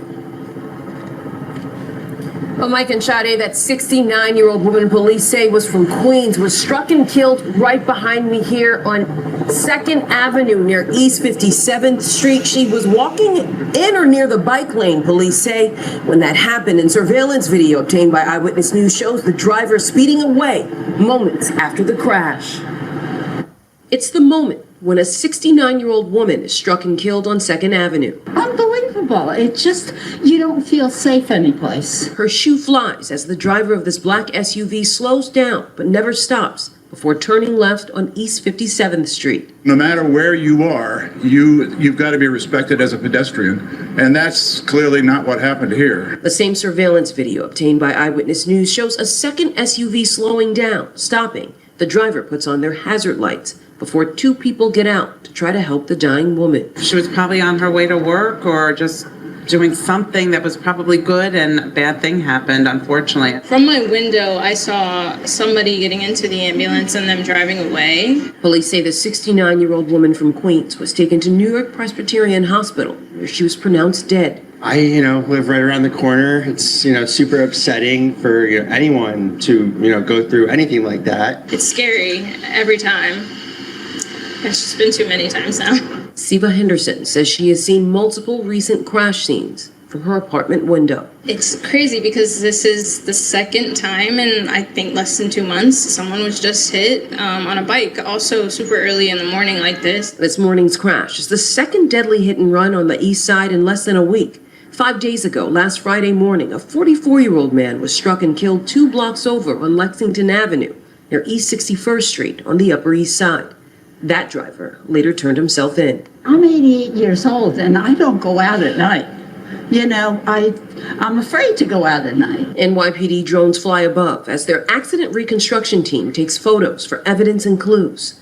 Yeah, you guys, another thing you got to be cautious of is you got to understand a lot of times people don't see you if you're not at the corner, at the light, at the intersection, at the crosswalk. Try to avoid popping out between cars because you never know, you might get hit that way. Also, cross at the green and not in between. Cross at the red, you might be dead. I'm just gonna keep it 100 with you guys. Be careful out there how you're walking. I want to pray for this lady and her family and the male who lost his life as well the week prior to that. As you can see, this is a bad situation right now. I don't know if it has to do with maybe daylight savings time, because we do notice that around the time when the clock goes back, people have to get back into the gist of, driving in nighttime and things like that. Some people can drive better than others in the nighttime, and you just still have to be very careful in the city, especially when you're walking across 2nd Avenue, because I do believe that's a 3-lane street right there, 2-lane street. So you really got to be cautious on both avenues, on both directions. Want to pray for the family, as well as anybody who was involved in these situations here, and whoever got hurt and they can still get themselves together and going through therapy and trying to learn how to walk and things like that. Want to pray for you guys as well. Amen. Keep on moving forward, you guys. That was a bad one right there. 69 years old, her shoe flew off. That sucks, man. Sucks right there. And they still looking for the drive. I'm gonna tell you one thing. I don't know if I could drive anymore if I would have did something like that. I would just be like, I would be too shook up myself. I made a mistake and bumped into somebody with my motorcycle, got off and picked the dude up and waited until the ambulance actually came. And then he sued me for $25,000. Oh yeah, but it ain't over because we're going to court for the body of my motorcycle. Let's go. Let's keep on moving forward, you guys. Yes, that's right. I'm suing him because he came out in front of me with a shopping cart full of cans right off the highway. What are you doing running across the highway? Yeah, with a shopping cart full of cans. Not only, I see the situations like this happen and I feel bad for them, but there's a lot of people that do a lot of dumb stuff. Running across the highway with a shopping cart full of cans. That's pretty stupid, especially when there's a light a couple of feet away. Go to the intersection and wait for the stoplight.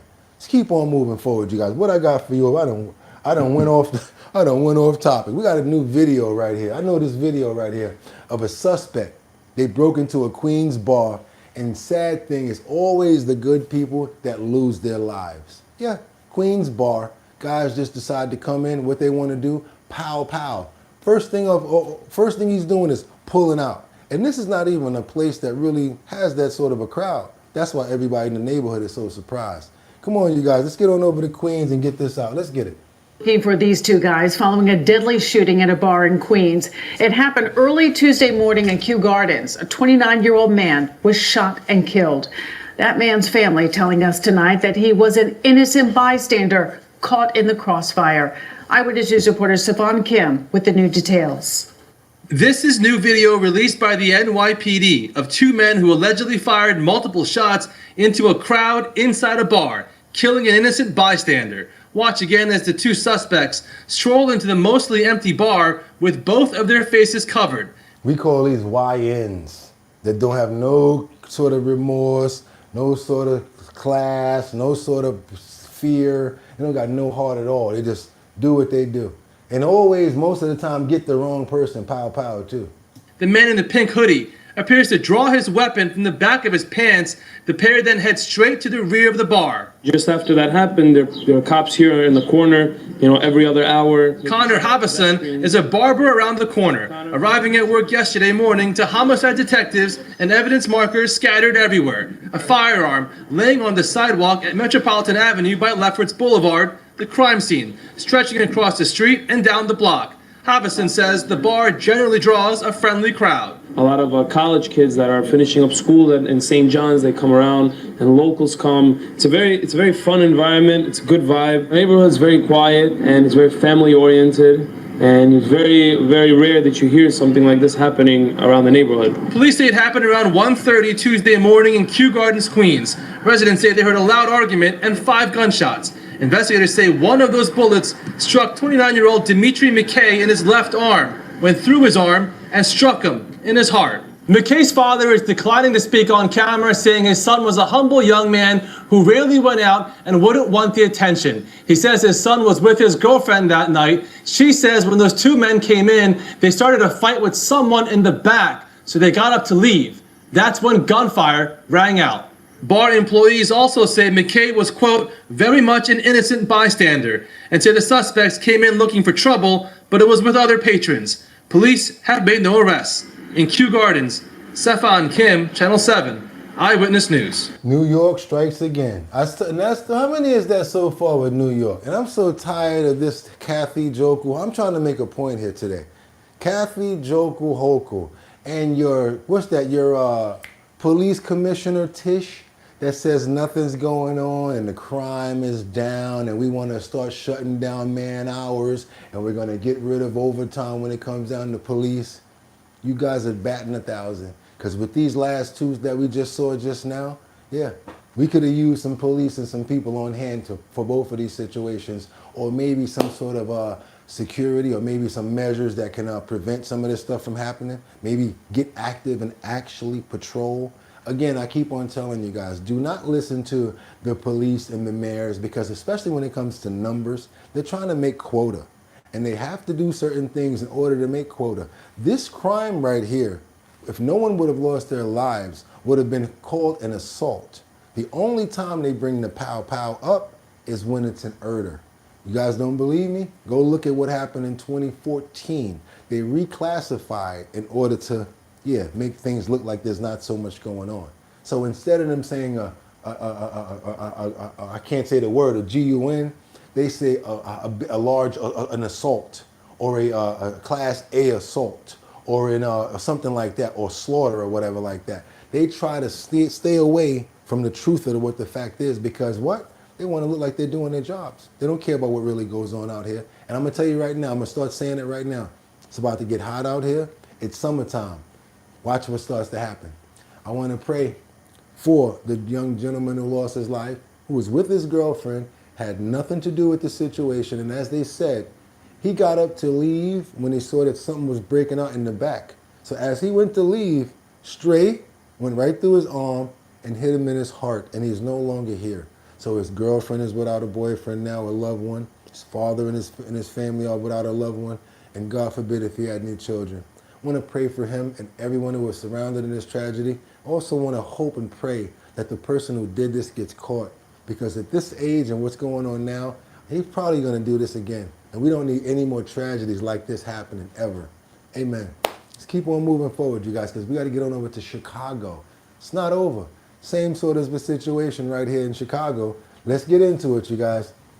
Everybody, Chicago, step to the front of the stage, please. We got violent crimes in Chicago on the south side where 2 have lost their lives. I hate to do this, but that's the news right now. It's the top news. 2 have lost their lives to crime in Chicago on the south side, leaving 2 people that lost their lives and several others injured, you guys. Let's go. Let's get into it. Hey guys, good morning to you. It was a violent and deadly night on the city's south side. We know 3 victims are currently here at University of Chicago Hospital being treated for their injuries as we speak. Officers say everything started at around 10:45 last night. It's warming up. Kids are outside. Attitudes are up. You got the GANGs bouncing into each other. You got to realize they're going to wind up going to the same club, to the same restaurant. That GANG member that doesn't get along with that GANG member, they're going to keep on bouncing into each other, especially at gas stations and certain places like that. What I'm just saying is, you guys, I know even that person that tried to walk away, look, it's really hard. You got people that's scared to even come outside in some places. When a 19-year-old man and a 22-year-old woman were shot near a gas station in the Inglewood neighborhood on South Halstead. Police say it is possible this started as a physical altercation. Thankfully, both victims are expected to be okay. Then, just less than an hour later, officers responded to another call about 3 miles north from that Inglewood shooting on South Calumet. We've learned 2 men were shot and killed by a group of 5 unknown men. Police say it is unclear how many of those men were armed and which one is responsible for actually pulling the trigger. They also say all of them took off running towards 79th Street. And then at around 1:30 this morning, police say a verbal altercation on the CTA Red Line at West 47th Street led to 2 men being stabbed in the neck by an unknown man. Thankfully, those victims are also expected to recover. But this all comes, guys, as Mayor Brandon Johnson has been in some hot water lately over the recent firings of his staff, specifically the ones who have big roles in keeping Chicagoans safe. He is doing a fantastic job. Knockout, drag out job, you guys. This man must have the lowest approval rating of all mayors of all times. Eric, even Mamdani, because he still got people fooled thinking that he's going to do something for them. This one here, he's been showing his ass ever since he came into office.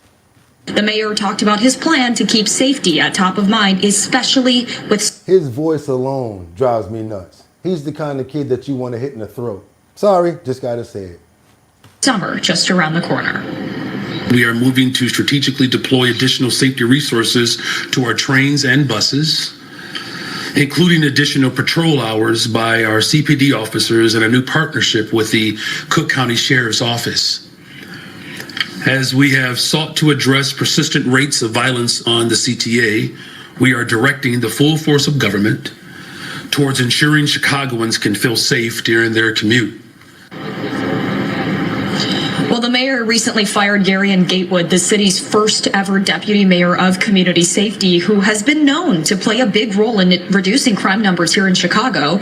Manny Whitfield, the director of violence prevention and community safety, also got the boot. He tells Fox Chicago he and Gatewood placed an employee on probation for poor performance and for not showing up to work. That employee is said to be close with the mayor, and instead of disciplining that employee, Whitfield said it was him and Gatewood who were punished instead. Wow. Back here at University of Chicago Hospital, once again, those 3 victims still being treated for their injuries right now as we speak. Meanwhile, Chicago police saying all of those overnight incidents are still under investigation. Guys. Oh man, oh man, oh man. It's going on everywhere, you guys. It's going on everywhere. Praying for the injured and hoping that they get through this tragedy as soon as possible. And it's situations like this, y'all, just let you see where the cities are at this point. What you got? Love that lady that does the Chicago Flips Red. You forgot to say joke slap. Okay, you are what you think you are, man with act. Cinnamon, they covering up everything. Boogotti speaks facts. You forgot to say choke slap. I never say that anyway. Don't say that. I never say it. So how did I forget to say it when I never say it? How about that? Let's keep on moving forward, you guys, because guess where we're going right now? We got to get on over to Miami. Oh, that's right, you guys. And you know when we go, we're not going to get any migrants from Miami. We're going directly to the state. And what we got over here is somebody that was minding their business. All he was doing was working. He's a window installer. Installing windows, he pulls up to do what he got to do. Until guess what? Someone decides to try to steal tools out of his truck. He goes over, tries to confront the person. What happens? Pow, pow. Pow, pow, pow. Yeah. Yeah, the window installers. All they're doing is their jobs. What is this world coming to, you guys? I mean, one person is fighting for his life. He got three bullets in him. Other person, hopefully he's okay. But what's going on? Like you try to, and it don't even mix. You try to steal tools, but you got a GUN. Like what's going on here? Let's keep on going, you guys. Let's go. Let's get into it, you guys, real quick. Breaking news that we broke on West News at 4. Chopper 2 over a home in Winter Park surrounded by police and crime scene tape. Well, a witness told us that 2 of his employees who were working at that home were shot. There's an active scene in Lake Mary where those suspects were caught. We have live team coverage tonight with West News' Kennedy Mason live in Winter Park and Patrick Perez live in Lake Mary. Let's go ahead and start with Kennedy, who was first on the scene where police say the shooting took place. And Kennedy, what's the scene like where you are right now? The scene is still very active here on Overlook Road. Now, we just spoke to the owner of Regal Windows and Doors. He tells me that 2 of his employees were shot and sent to the hospital. I'm just going to step out of the way so you can see the scene here. You can see crime scene tape surrounds a Imagine getting pow while you at work, putting in windows. Portion of this neighborhood. There are several Winter Park police cars here along with forensics. Now the owner, Javier Rihanna, says some of his employees were working on the 2nd floor of a home this afternoon. He says they saw a suspicious car drive by, so 2 of them walked downstairs to see what was going on. That's when his employees saw a few of the men that were in the car try to steal their tools. They started yelling at them and throwing things at the suspects, trying to get them to go away. That's when the 2 employees were shot. Rihanna says 1 employee was shot once, the other 3 times. I'm the guy that got 3 shot, got shot 3 times. That's the one that worried me the most. He's not bleeding. I'm hoping he's gonna be okay. Think about all the harm that they're gonna be doing. All these guys got family.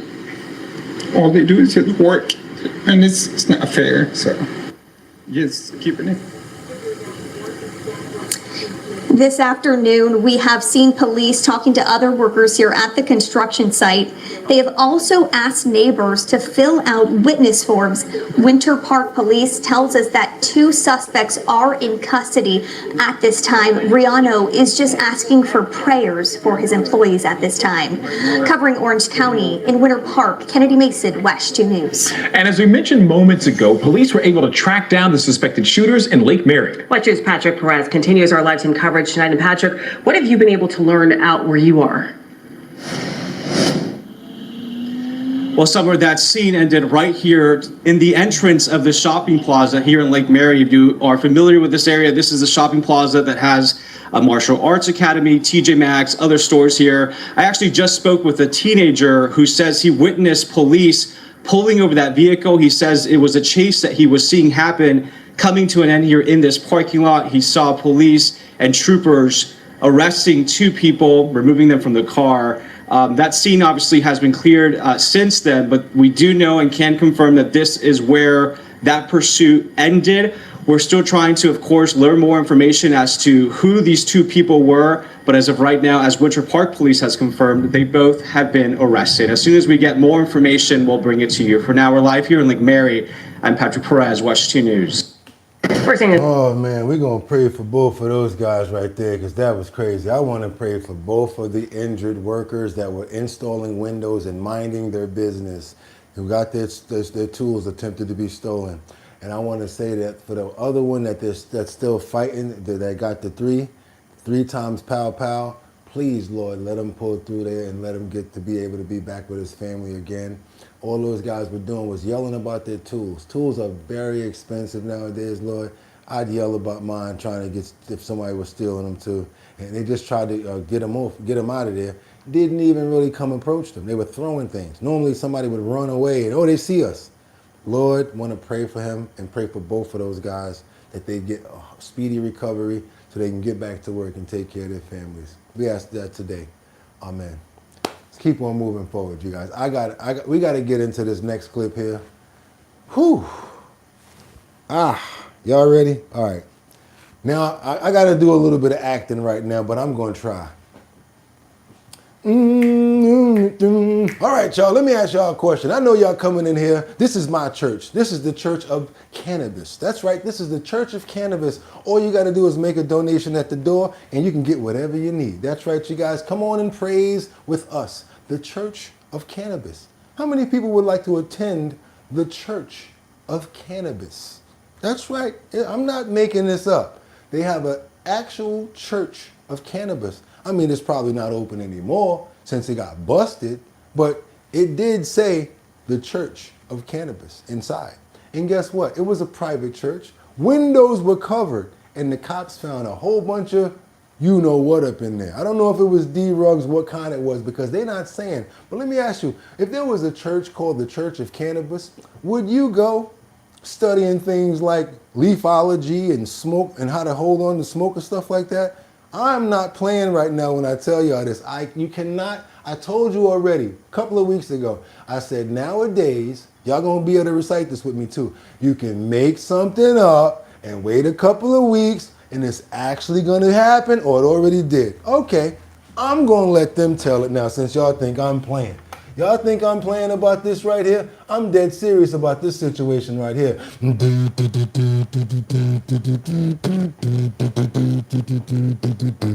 coming in the church with the spliffers and see, that's the kind of place that they really want to be. Now watch, think I'm making this up.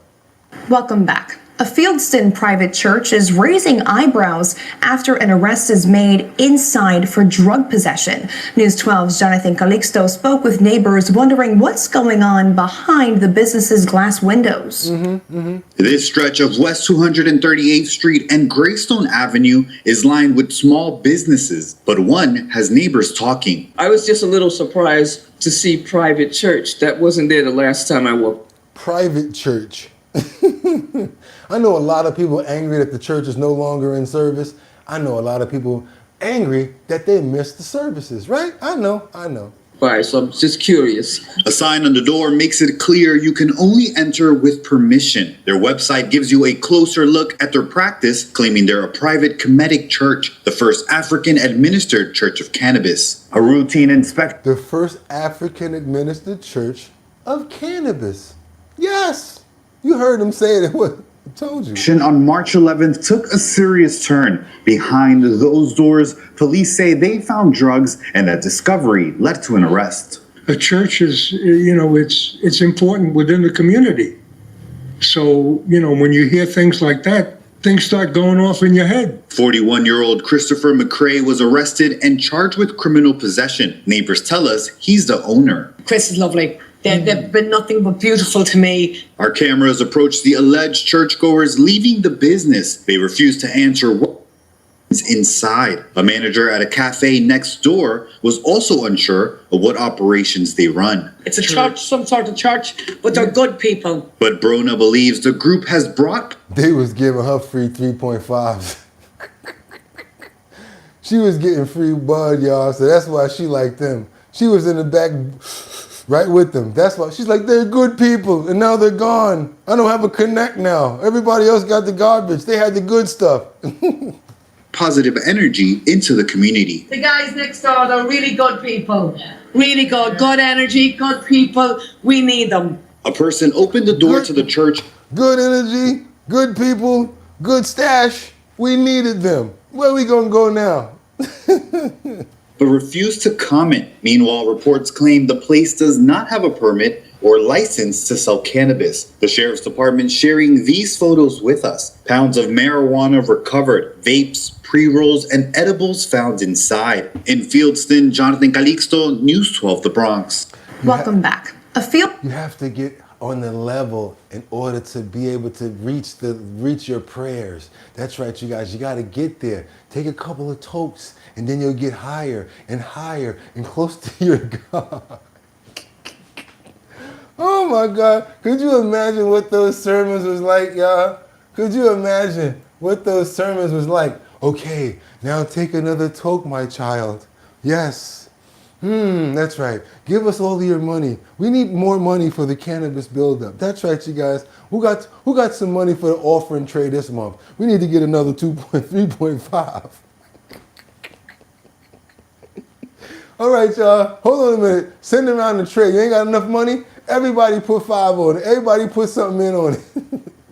That's what the offering tray was in that church. They was putting together enough money to try to say, I got 5 on it. Oh my God, we gotta keep on moving, y'all. Let's go. Double tap that screen and get those likes up. Let's get those likes up. Keep preaching the jokes of trash. Let's get you out of here. Thank you so much for being fast on him. Somebody razor sharp and mad fast on it. I ain't even worried about it. We gotta get on over to Philadelphia. We got a situation going on in Philadelphia with a CVS hooked up with the police and they did a sting. Imagine that. You think that you all good coming out with that bar of soap or all that Colgate you just stole, and next thing you know, as soon as you get outside, get up against the wall. They're like, God damn it, I thought I was gonna get up out of here. Nope, gotcha.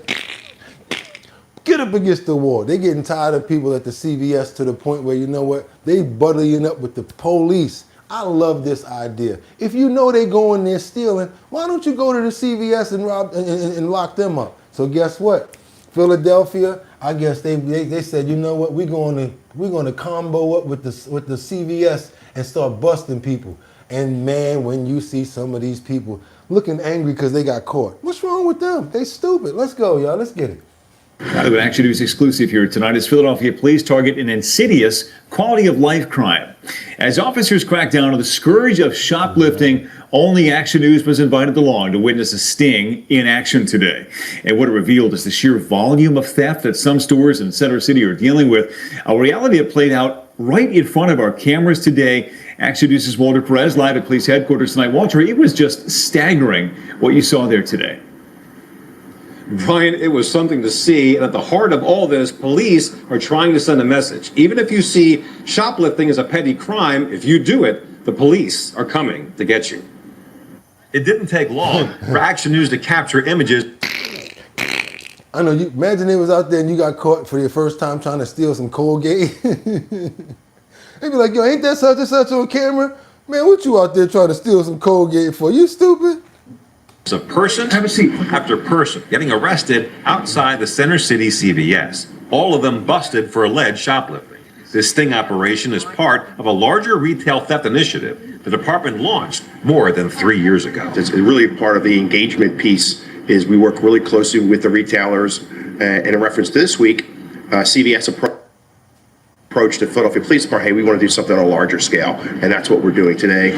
Philadelphia Police Inspector Ray Evers says 26 people have been arrested by undercover officers at 9 CVS locations in the city just this week. And that does not include the arrests made here today at the CVS at 11th and Market. Evers says the suspects they've arrested range from organized retail theft gang members to people like you and me. We've locked up really interesting people, teachers, a contractor coming up with his truck just to think the Wawa's a buffet and just steal, and we're going to lock you up. And it certainly seems like this police initiative is bearing fruit. A contractor that drove up and thought Wawa was a buffet. The 6ABC data team analyzed retail thefts and found a steady decline over the past 3 years. And that comes as a sigh of relief for people we spoke with outside the store who say shopping has become an annoyance with so many items chained up or locked behind plastic doors. Man, you gotta press they a say button. people really need to do You gotta press a button to get some secret. Like, come on, boom, boom. Customer needs help in pain, in nasal pain. Customer needs help with some tampons. Lucky they ain't calling out what you need in the damn CVS. Bad enough they calling out, oh, customer needs your help in the such and such in the health and wellness section.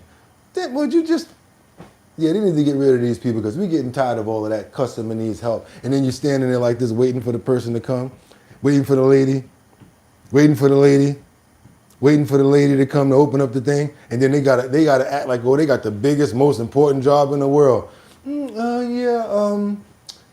How can I help you now, sir? Man, if you don't open this damn thing up so I can get this bar dub out of here, let's get out of here, y'all. Let's keep on moving forward, because this right here is crazy.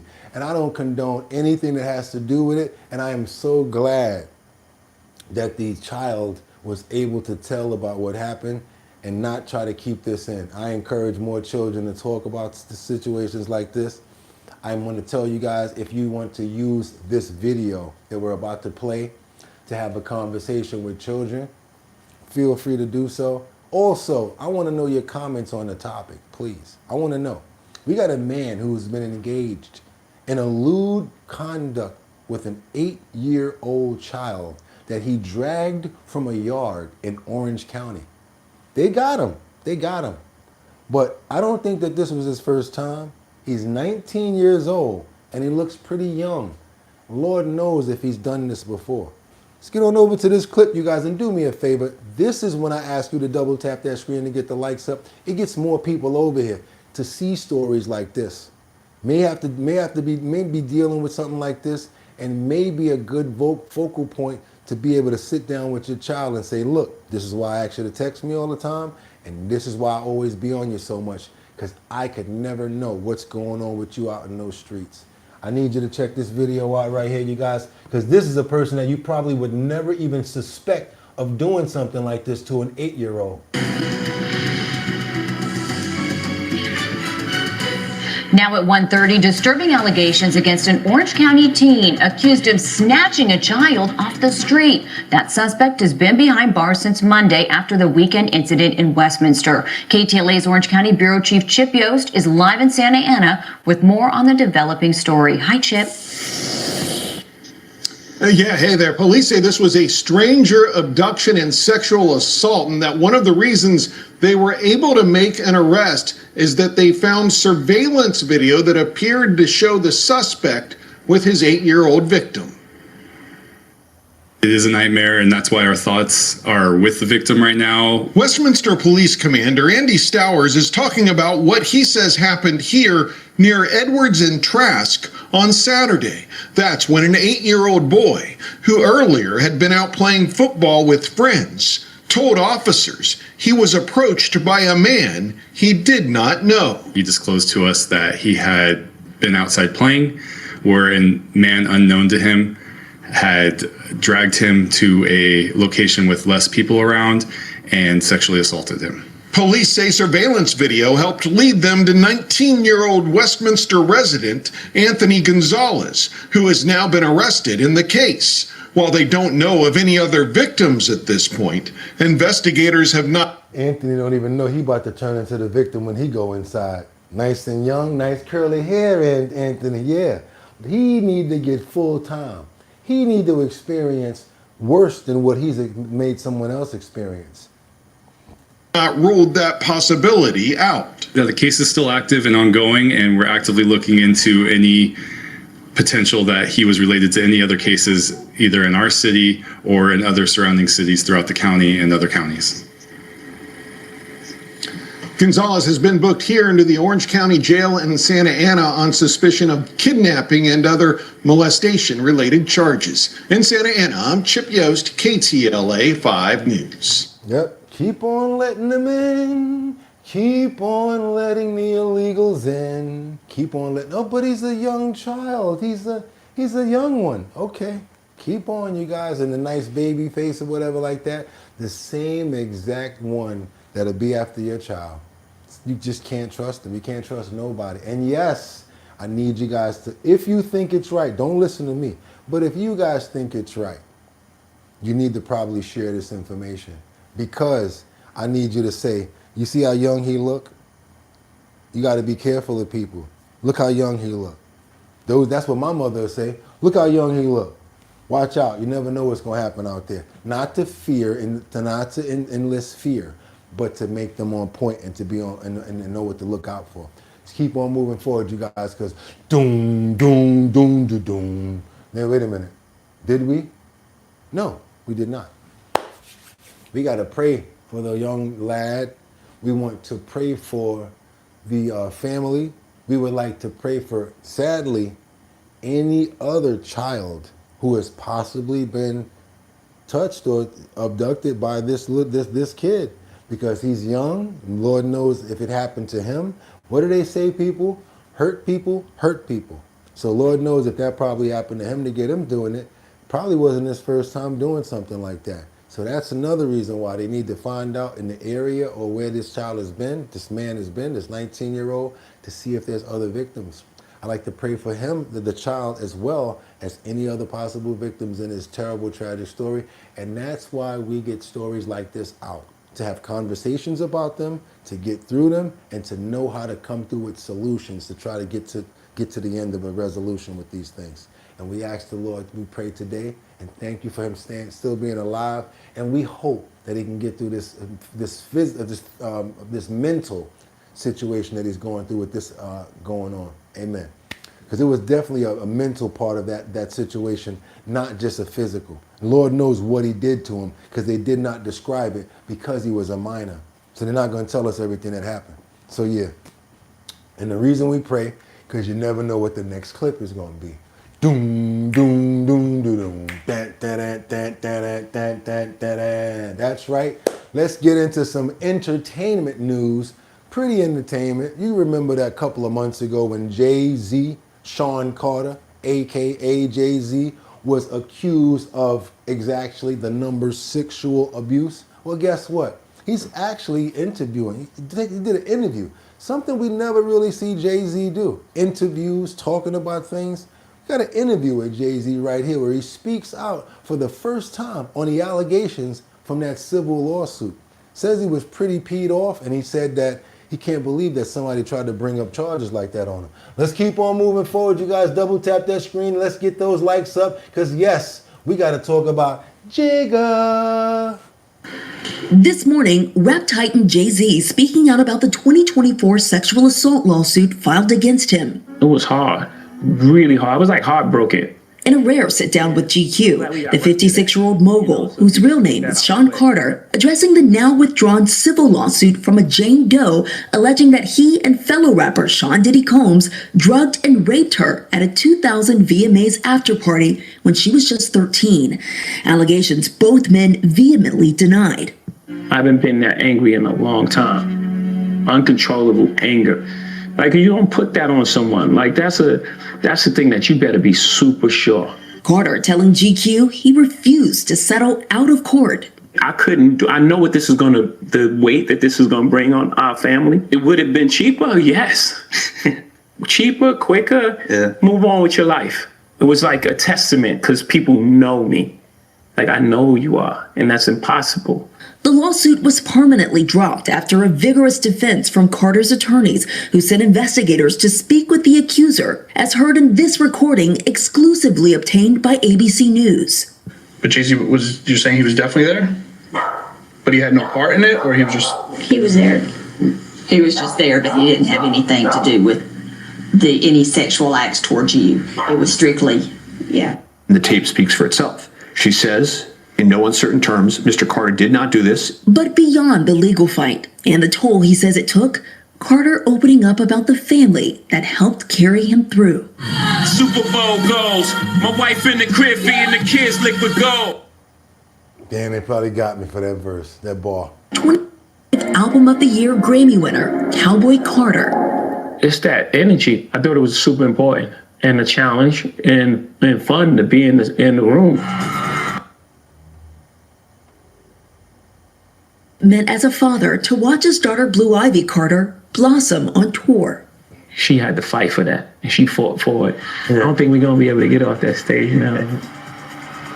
And look, we don't want to see her off that stage either. But now Jay-Z is returning to what he knows best, also the stage. 2 Yankee Stadium shows celebrating his classic albums, Reasonable Doubt and The Blueprint, are already sold out, guys, with a 3rd date just added due to the demand. And now what people are saying is he's doing that because he ain't really got the money that he's claiming that he's got. He's saying that he's a billionaire, but many people are saying that Jay-Z does not have the money that they're saying that he has, and he has to go and do those shows. I don't know. I don't got no skin in the game. I'm just reporting. Let's keep on moving forward over what's that, Gatlinburg? Let's get on over to Maryland, Gatlinburg. A man who's been charged with hitting a police trooper's cruiser and trying to leave the scene.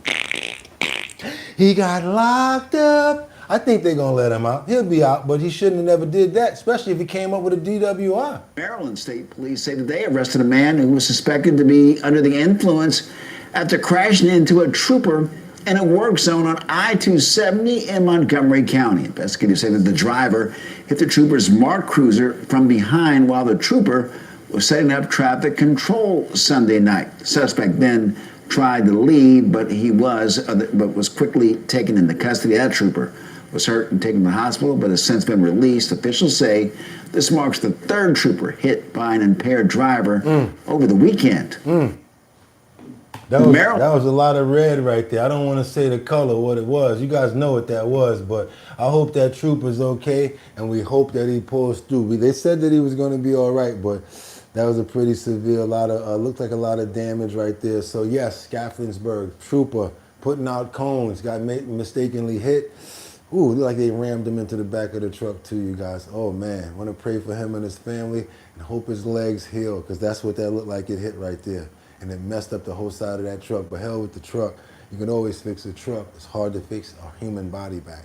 Pray for the family as well. Hopefully he has a speedy recovery. Amen. Let's go, you guys. We got to get on over to Atlanta. We got this stolen with a switch on it that was found on a man. And guess what? He was inside Bojangles. He was in there for about 2 hours. What are you doing in a Bojangles for 2 hours? How much food are you eating? What the hell are you doing in there? What are you doing in there? Come to find out, he had some of that. Come to make me think, was he trying to set up shop? So they called the police on him, and guess what? They found all the ganja and some protection.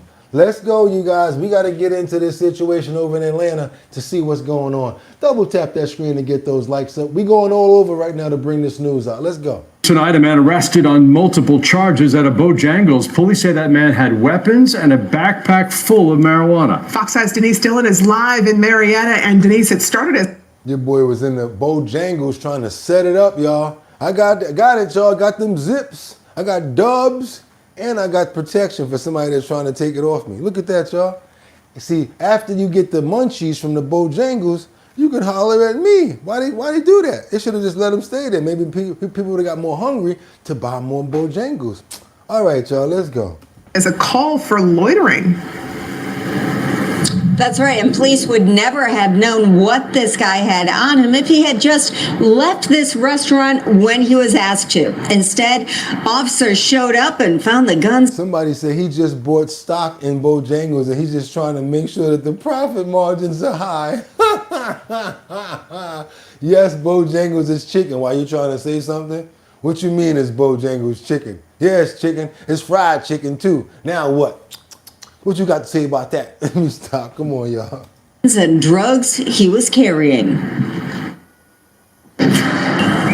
It's very common for business owners to make phone calls about someone sitting or loitering inside their business for an extended period of time. This time it was at the Bojangles on Cobb Parkway in Marietta.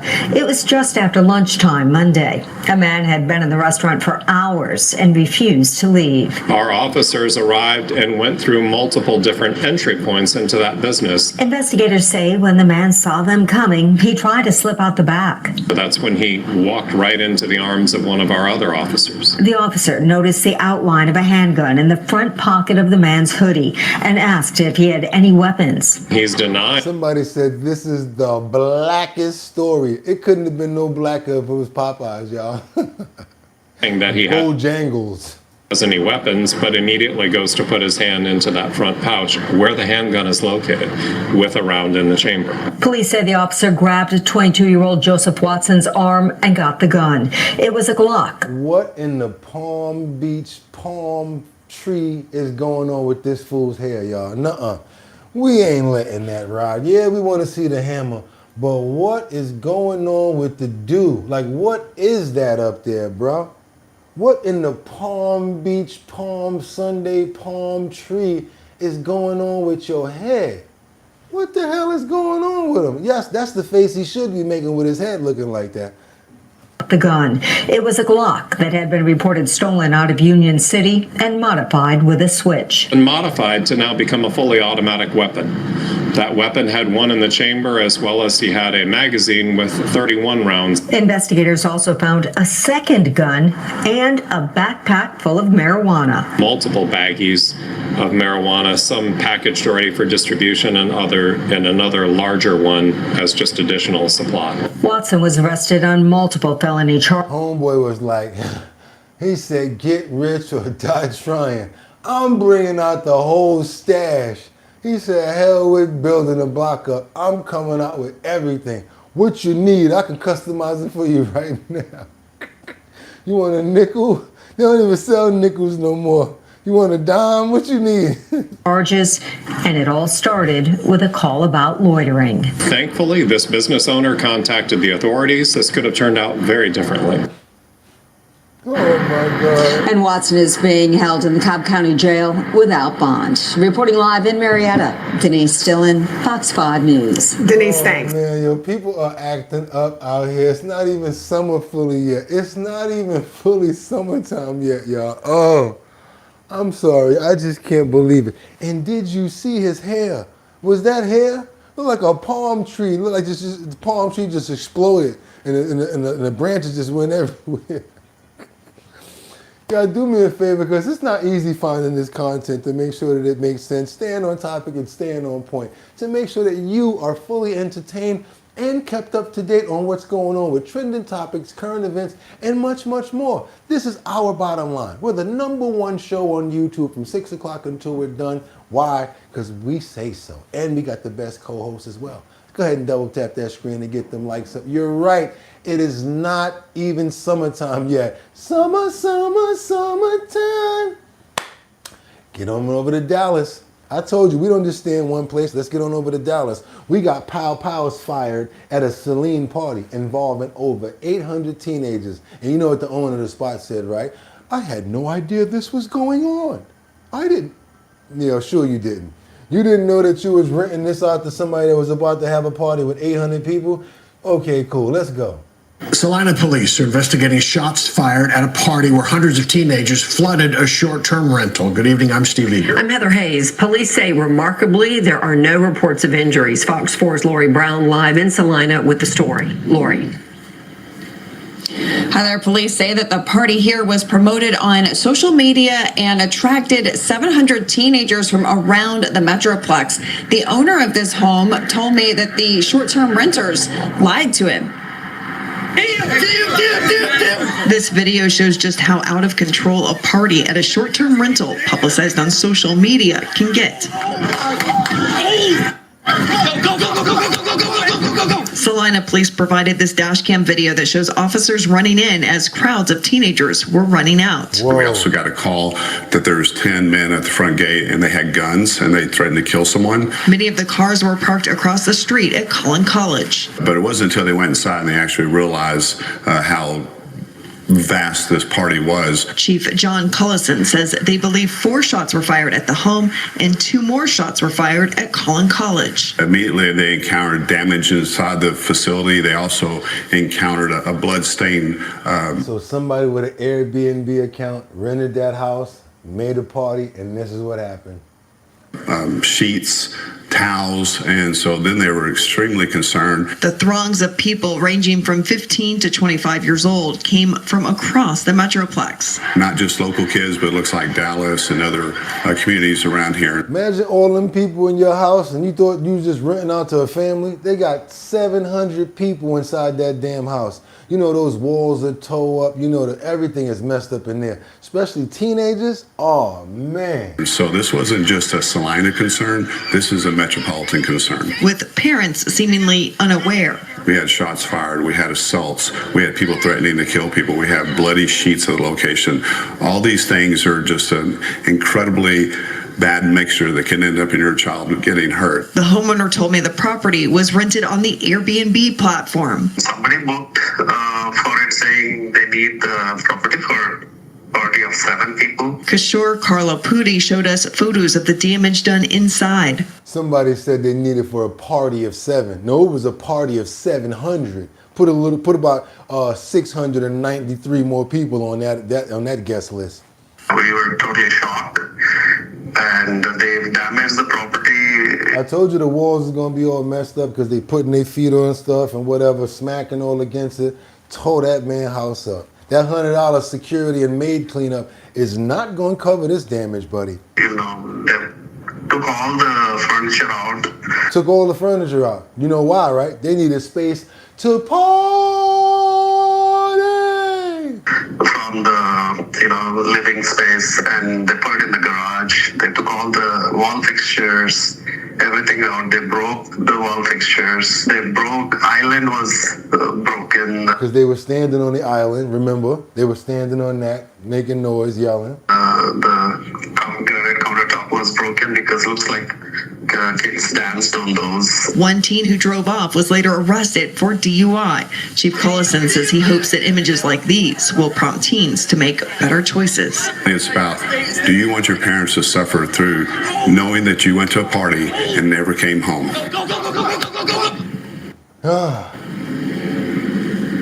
The co-founder of the Texas Neighborhood Coalition has tracked the confirmed number of shootings at short-term rentals since 2019. This is the 587th shooting at a short-term rental in the U.S. And I hope you guys know that. Another thing too, certain people that like rappers, like Pop Smoke, that happened at an Airbnb too, made a mistake and showed the address where they were staying at in Los Angeles. The goons found out. They smelt money and came and got them. Short-term rentals, for some things they're good, but for some they're bad. Also be careful about those short-term rentals, you guys, because guess what? The owners, some of them are kind of crazy and some of them say they do it for security reasons, but some of the owners actually have hidden cameras around in certain areas that you might not be cool with them knowing that them being. Bathrooms, private areas and stuff like that. Be careful when you're renting from somebody. You might even want to take one of those, they got these scanners that you can run across the walls and stuff like that too, to see if there's a hidden camera as well. Might want to do it in hotels too. So keep on moving forward, you guys. We got to get on over, staying in Florida. Just real quick. We got a situation with a correction officer. The way that he punched this guy in the face was pretty crazy. The guy didn't go down, but guess what? You're not supposed to punch, hit, or actually come into contact with criminals when you're a correctional officer. But, of course, we know that the correctional officers, they don't go by the code all the time. Let's get on over to Florida, where we got one correctional officer who got caught on camera. He is now fired, and let's see what happens with him moving forward, because he's been having to go back and forth to court about this. Check out this, you guys. You're going to actually see the impact. Only on 6, a corrections officer caught on camera here beating an inmate back in 2023 could go to trial in May. NBC6 exclusively reported Officer Myth Lewis June's delayed arrest a few months ago. Records show that beating, caught on camera, you watched it here with us, this happened in March of 2023, but state attorneys decided to file a misdemeanor charge against the officer this January, nearly 3 years later. Prosecutors told NBC6 they gave the officer's attorneys time to investigate the case before filing. Today, Lewis June's attorney was in court where a judge set a tentative trial date for May. Defense attorneys previously told NBC6 they believe the officer acted in self-defense. The victim, Spencer Butler, he is currently in jail. How the hell are you going to say the officer acted in self-defense when he pushed the guy on the elevator and just started pounding him in the face? How is that self-defense? This is crazy. On unrelated charges. Crazy, crazy. That is bananas right there. Yeah, y'all. That's why I don't pay to get locked up. Don't get in no trouble like that. Because what the other people will tell you, oh yeah, you got to go gladiator school. No, you don't. Don't listen to them just because they went there. Don't be around people that's enticing you to do stuff that's going to get you in trouble, kids. Don't do it. Trust me, it's not worth it. And all the people that's like, yo, you should do this, you should do that. 9 times out of 10, you probably outlive them and do better by staying straight, doing it the right way. I did, and look at me. That's right, straight and narrow, or your soul gets cast. Good night. Let's keep on moving forward, you guys. Y'all know where I got that from. New Jersey, we got an investigation after a 13-year-old was taken down during a police mix-up inside of a New Jersey deli. He says he will never be able to walk outside the same way again, and now he is traumatized. He looked like he was just going to buy something from the store, and it looks like, you know how the police say, he fits the description. Luckily, his mother was outside that store while he was out inside. But the sad part about it is they still got their hands on him. We're going to go on over to New Jersey and check out this police mix-up in New Jersey. Let's double tap that screen and get those likes up. Now to an Eyewitness News exclusive, an investigation into this police stop of a 13-year-old boy. Video shows the moments officers took the boy down and detained him during the course of a firearm investigation. This happened Friday inside of a deli in East Orange. The boy's family claims police wrongfully targeted him and hurt the young teenager. Now, questions about the use of force and whether this stop went too far. Eyewitness News reporter Jaysha Patel has the story. Joe, Tanya, good evening. Well, we spoke with 13-year-old Al-Khair, and as you can imagine, his mother Amira is extremely upset. She said her son was accidentally detained Friday afternoon, and it was all caught on surveillance video. She tells us that officers told her they were looking for a man in his 20s, so she's wondering how this mix-up happened, and she says her son is traumatized. And just so you guys know, this is not a case of the mother talking after the fact, the mother coming to the defense of a bad child. This is not a case like that. She said, I'm gonna stand in front of the store while you go in the store and buy something. Then the police ran in and got her 13-year-old. She was there.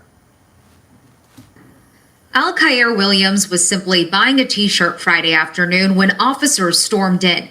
You can see one officer grab him and throw him on top of boxes inside of Jenny Deli and Grocery on Williams Street in East Orange, New Jersey. More officers file in. At one point, 8 were inside. Al-Khair eventually gets up where you can see he's handcuffed. I got PTSD from it. Like, I don't want to go outside no more. Like me, I'm a normal kid that just go outside, that want to hang with their friends, but nah, that ain't me no more. I go to school, I don't want to go to school no more. His mother, Amira, was outside of the store, and when they finally let her inside, she explains what officers told her when she asked why her son was handcuffed. I was trying to see why y'all got my son right here. He said, mistaken identity. I said, a mistaken identity for who? For who? He said, a 22-year-old with dreads and visible tattoos. I said, look at my son. Do he look like he's 22? Do he have any visible tattoos? This one, I see you guys, and I love the fact that y'all keep it funky. He didn't have time to say a word. This one is bogus. Boogotti. Yeah, that's crazy. That was crazy, right? He wants money. Okay, of course you do. That's horrible. Be careful in the month of April. That happened to my son. Look at that. He is just a baby. Yeah, that's messed up. Oh no, you're going to school, private in-house, but you need a school. Future scientists. Many cops have PTSD and sometimes overreact. How you guys gonna do me? Did you guys do me a favor and get us up to 500 already? Did we get up to 500 likes already? Because I know we got enough people over here to do it. Because why? We're the #1 show on YouTube in the morning every single day from 6 o'clock until we're done. It's our bottom line. I'm the host. You guys are the co-hosts, but I couldn't do it without you. So I'm going to ask you again, if you appreciate the content, you like what you got, like what you see going on here, go ahead and subscribe to the channel. Hit that notification bell down there so that you know when we're on. And yes, hit that like button, because that sends up a signal and more people come over to see stories like this. In this story, I'm going to go on the kid's side. I did not think that this kid did anything wrong. He bought a t-shirt and came outside. He don't even have dreads. While this happened in East Orange, you can see some of the officers in the surveillance video were wearing Newark police vests. We reached out to Newark police and they tell us they were working on a joint firearm investigation with federal law enforcement. They did not release Al-Khair's name, but confirmed a 13-year-old was detained and said the juvenile's family reached out to East Orange police. Someone in the comments said, they said dreads where little homie had the little bill going on. Not one dread. He said the little bill. I be saying that sometimes, the little bill. About what happened, and it was then reported to Newark police. He hasn't been sleeping. He's very jumpy. Everywhere he go, he just scared it's gonna happen again. Just too much. An internal investigation by the Newark Police Division's Office of Professional Standards has been initiated, but Amira says the damage has been done. I have to deal with the late nights. I have to deal with the terrifying. I deal with that. I sit up with that every night since this happened. My son don't go to bed until the sun come up. I'm sitting up with my son at nighttime. That is a heartbreaking feeling for a mother to have to deal with. The East Orange Office of Public Information says East Orange police were not involved in this incident, and Amira says she wants justice for her son and an apology. In East Orange, New Jersey, Jaysha Patel, Channel 7, Eyewitness News. I think she deserves the apology. Lucky they ain't getting sued for that. Lucky he didn't get hurt or anything like that, because that could have been bad. That could have been a terrible situation right there, you guys. That could have been bad. Yeah, that could have been a terrible one right there. Luckily, he didn't get hurt. I want to pray for him. I want to pray for the officers to have more diligence and more respect, and probably ask questions before they just act out. That was a 13-year-old boy right there. You can't just look at everybody like they're a grown man or like they're a threat. That kid was 13 years old. He was coming out the store with a t-shirt on. Amen. And luckily, and thank God, nothing happened to him. And guess what, you guys? It's time. I hope they sue too. Guess what, you guys? I have a question for you. What is the best breakfast that you can make for yourself? I want to know. What would you call a healthy breakfast? Would you call wheat toast with avocado with maybe with 2 eggs on there? Would you call that? Would you call that breakfast? Would you call 2 strips of bacon with maybe some, let's say English muffins, or maybe some what do they call that? French toast. French toast, 2 strips of bacon with maybe some eggs. How many people here eat grits? They have hominy in them. Hominy grits. How many people eat those? What about some pancakes that's toasted nicely on the edges, that's very crisp? You put the butter on top and you put the syrup on there. What do you guys think? What's your favorite breakfast? Yogurt bowl, granola coconut berries, oatmeal, but the original stuff, not instant. We talking healthy or good, not always the same. We're talking both. We're talking healthy and good. Sorry, I love grits. There you go. You must be from the South. Veggie omelet, lots of spinach. Hallelujah. Grits, look at that. Oatmeal and toast. Eggs and avocado. Yes, that's a good one right there. That's right. Fast and eat eggs for brunch. Okay. Bacon. Goat cheese is good for breakfast. Ain't nothing good for you. Eggs, toast, bacon, and grits. Bacon, eggs, grits, and toast. Lucky Charms. They're magically delicious. Well, guess what, you guys? We're going to get into this segment of our health and wellness for Friday. Going to give you guys a couple of ideas of what you could be eating and what you could probably take into for the weekend. I know a lot of people go grocery shopping today because you got time off, you got the weekend coming up. So you know what I thought? We talk it, let's live it. Let's get into it, you guys. We got to get into the top 10 healthiest foods that you need to start eating daily. And anybody got any ideas of what you can eat every day that's really good for you and it's not a bad thing? I'm going to go first. olives or olive oil. Yep, every day, fish and grits. Look at that. Home fries, French toast, eggs, and an omelet. Somebody says eggs. Avocado toast is so good, Kendra. Oh my God. Get that nice wheat toast. You make the avocado on there. You could put a nice egg on there with sunny side up. This way when you put the salt and pepper, woo, Lord have mercy, right? Y'all know what I'm talking about, right? That's some good eating right there. Fruit, Anthony is cornmeal and cooked. That's really good too. That cooked cornmeal, woo, yes. Olives straight from the, yes.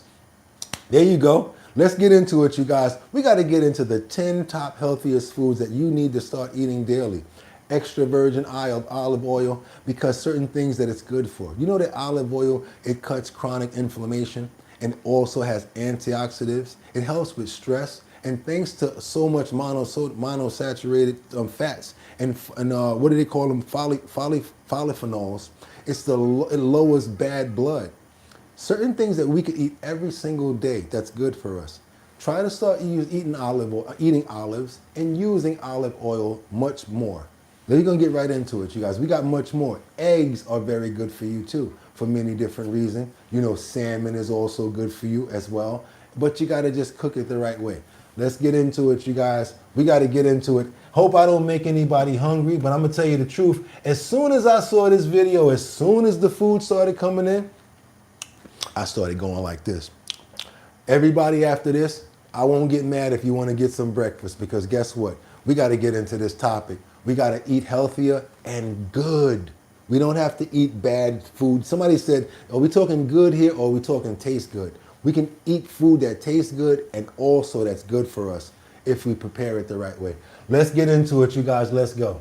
What if the foods you eat every single day could naturally boost your energy, protect your heart, sharpen your brain, improve digestion, strengthen your immune system, and slow down aging without expensive supplements or extreme diets? The truth is, long-term health isn't built on trends or restrictions, but on consistent daily nutrition choices. In this video, I'm sharing 10 of the healthiest foods you need to start eating daily, foods backed by science and used by some of the longest living populations in the world. When eaten consistently, these foods work at a cellular level to help you feel stronger, think clearer, and live healthier. Notice how good food looks cleaner and it looks better. Starting sooner than you might expect.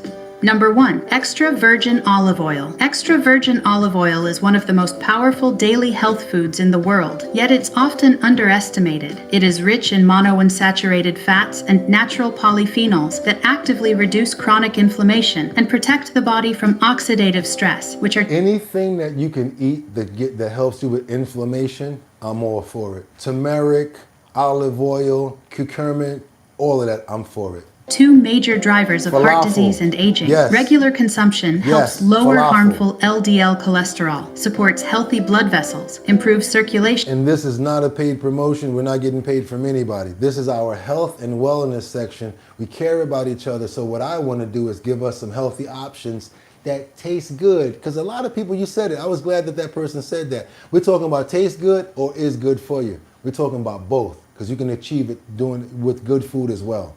And reduces the risk of heart attacks and strokes. This is one of the main reasons olive oil is a cornerstone of the world's healthiest and longest living populations. Beyond heart health, extra virgin olive oil plays a critical role in brain health and metabolic function. Its healthy fats support brain cell structure and communication, helping preserve memory, focus, and cognitive performance over time. Olive oil also improves insulin sensitivity and supports hormone balance, making it beneficial for long-term metabolic health. People who consume olive oil daily tend to experience lower levels of systemic inflammation, which contributes to better energy levels and reduced risk of chronic disease. Another powerful but often overlooked benefit of extra virgin olive oil is its ability to enhance nutrient absorption. Many essential vitamins, including vitamins A, D, E, and K, are fat soluble, meaning your body needs healthy fats to absorb them properly. Adding extra virgin olive oil to vegetables dramatically increases the nutritional value of meals. Its antioxidant properties also support gut health and slow cellular aging, contributing to healthier skin, joints, and overall longevity when consumed consistently. Let's get into these eggs and the benefits of eggs, believe it or not. You guys didn't know, huh? More than just protein.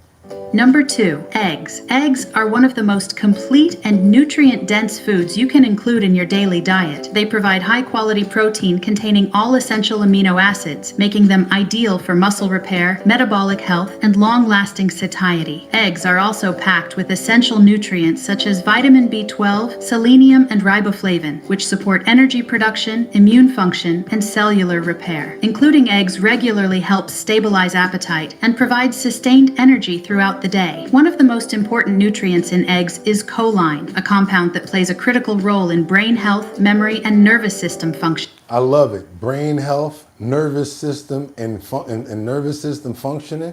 Eat your eggs, guys. Any way you want them. Just eat them. Go for it. Choline is essential for the production of neurotransmitters and for maintaining the structural integrity of brain cells. Yet many people do not consume enough of it. Eggs also contain antioxidants like lutein and zeaxanthin, which help protect eye health, reduce digital eye strain, and lower the risk of age-related vision decline. Despite outdated myths, eggs support healthy cholesterol balance for most people when eaten as part of a balanced diet. Research shows that eggs can increase HDL, the good cholesterol, while improving overall lipid profiles in many individuals. Their combination of healthy fats and protein helps regulate blood sugar levels and reduce cravings, making eggs a powerful daily food for supporting heart health, brain function, and overall metabolic performance. Before we move to the next food, my thing is this. Don't take away the good properties of the eggs with the seasonings or with the fatty oils or with different things that's going to just take away all of the good points. Use a little bit of olive oil, a little bit of salt and pepper, and make sure the salt hopefully is from sea salt, nothing that's crazy high in sodium. Don't knock off the whole meal with the seasonings is what I'm trying to say. Next, anybody like berries? Anybody like antioxidants? Anybody like their skin being clear and being able to function? That's right. Let's get into these blueberries real quick, you guys. See what we got for you on these blueberries right here. Let's go.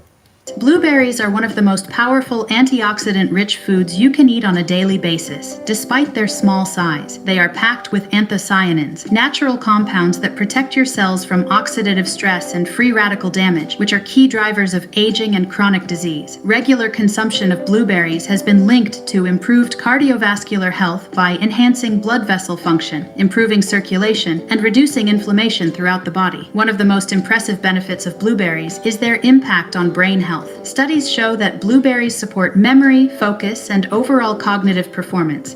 Memory, focus, and cognitive performance, and you can't get, a lot of times they try to give it to you in a pill form. I like doing it the natural way. Blueberries, y'all. Check it out. Let's go. Especially. And thank you so much, Jordan Dowdy. I really appreciate that $10. Let me get that spot. Appreciate you guys. Let's go. Let's get it. As we age. The antioxidants in blueberries help protect brain cells from age-related decline and support communication between neurons. This makes blueberries particularly valuable for long-term mental clarity, concentration, and neurological protection. Everybody, thank Jordan. We appreciate you, brother. Thank you so much. Blueberries also play an important role in metabolic health. Despite their natural sweetness, they have a low glycemic impact and help regulate blood sugar levels rather than cause spikes. Their fiber content supports digestion, feeds beneficial gut bacteria, and contributes to improved insulin sensitivity. When eaten consistently, blueberries support healthier skin, better energy levels, and long-term cellular protection. Okay, guys, what's next? You guys, it's your turn. You guys are very smart here. I know that you know a lot of these sources of good energy and good protein. So I'm going to give you guys a chance. What do you think is the next food that you should eat that is going to keep you healthy, that's nutritious? What's going to be the next one that they pick, you guys? Let's go. I need to know. Yes, you guys can pick anything that you want, that you think. Broccoli, vegetables. What do you guys think the next item is going to be that they put up? Okay, blackberries. We got cottage cheese. I like codfish, something with fiber, grass or beef. Greek yogurt, you're very smart. You're smart. That's a good one right there. Even if it's not on the list, go for it. Ginger or tomatoes. Let's talk about what helps you poop. Salmon, coconut, avocados, blueberries. Come on, y'all. Everything you're doing is right. One thing you're not thinking about. Come on, you guys. Y'all can do it. Y'all thinking about it now. Come on now. Y'all can think about it.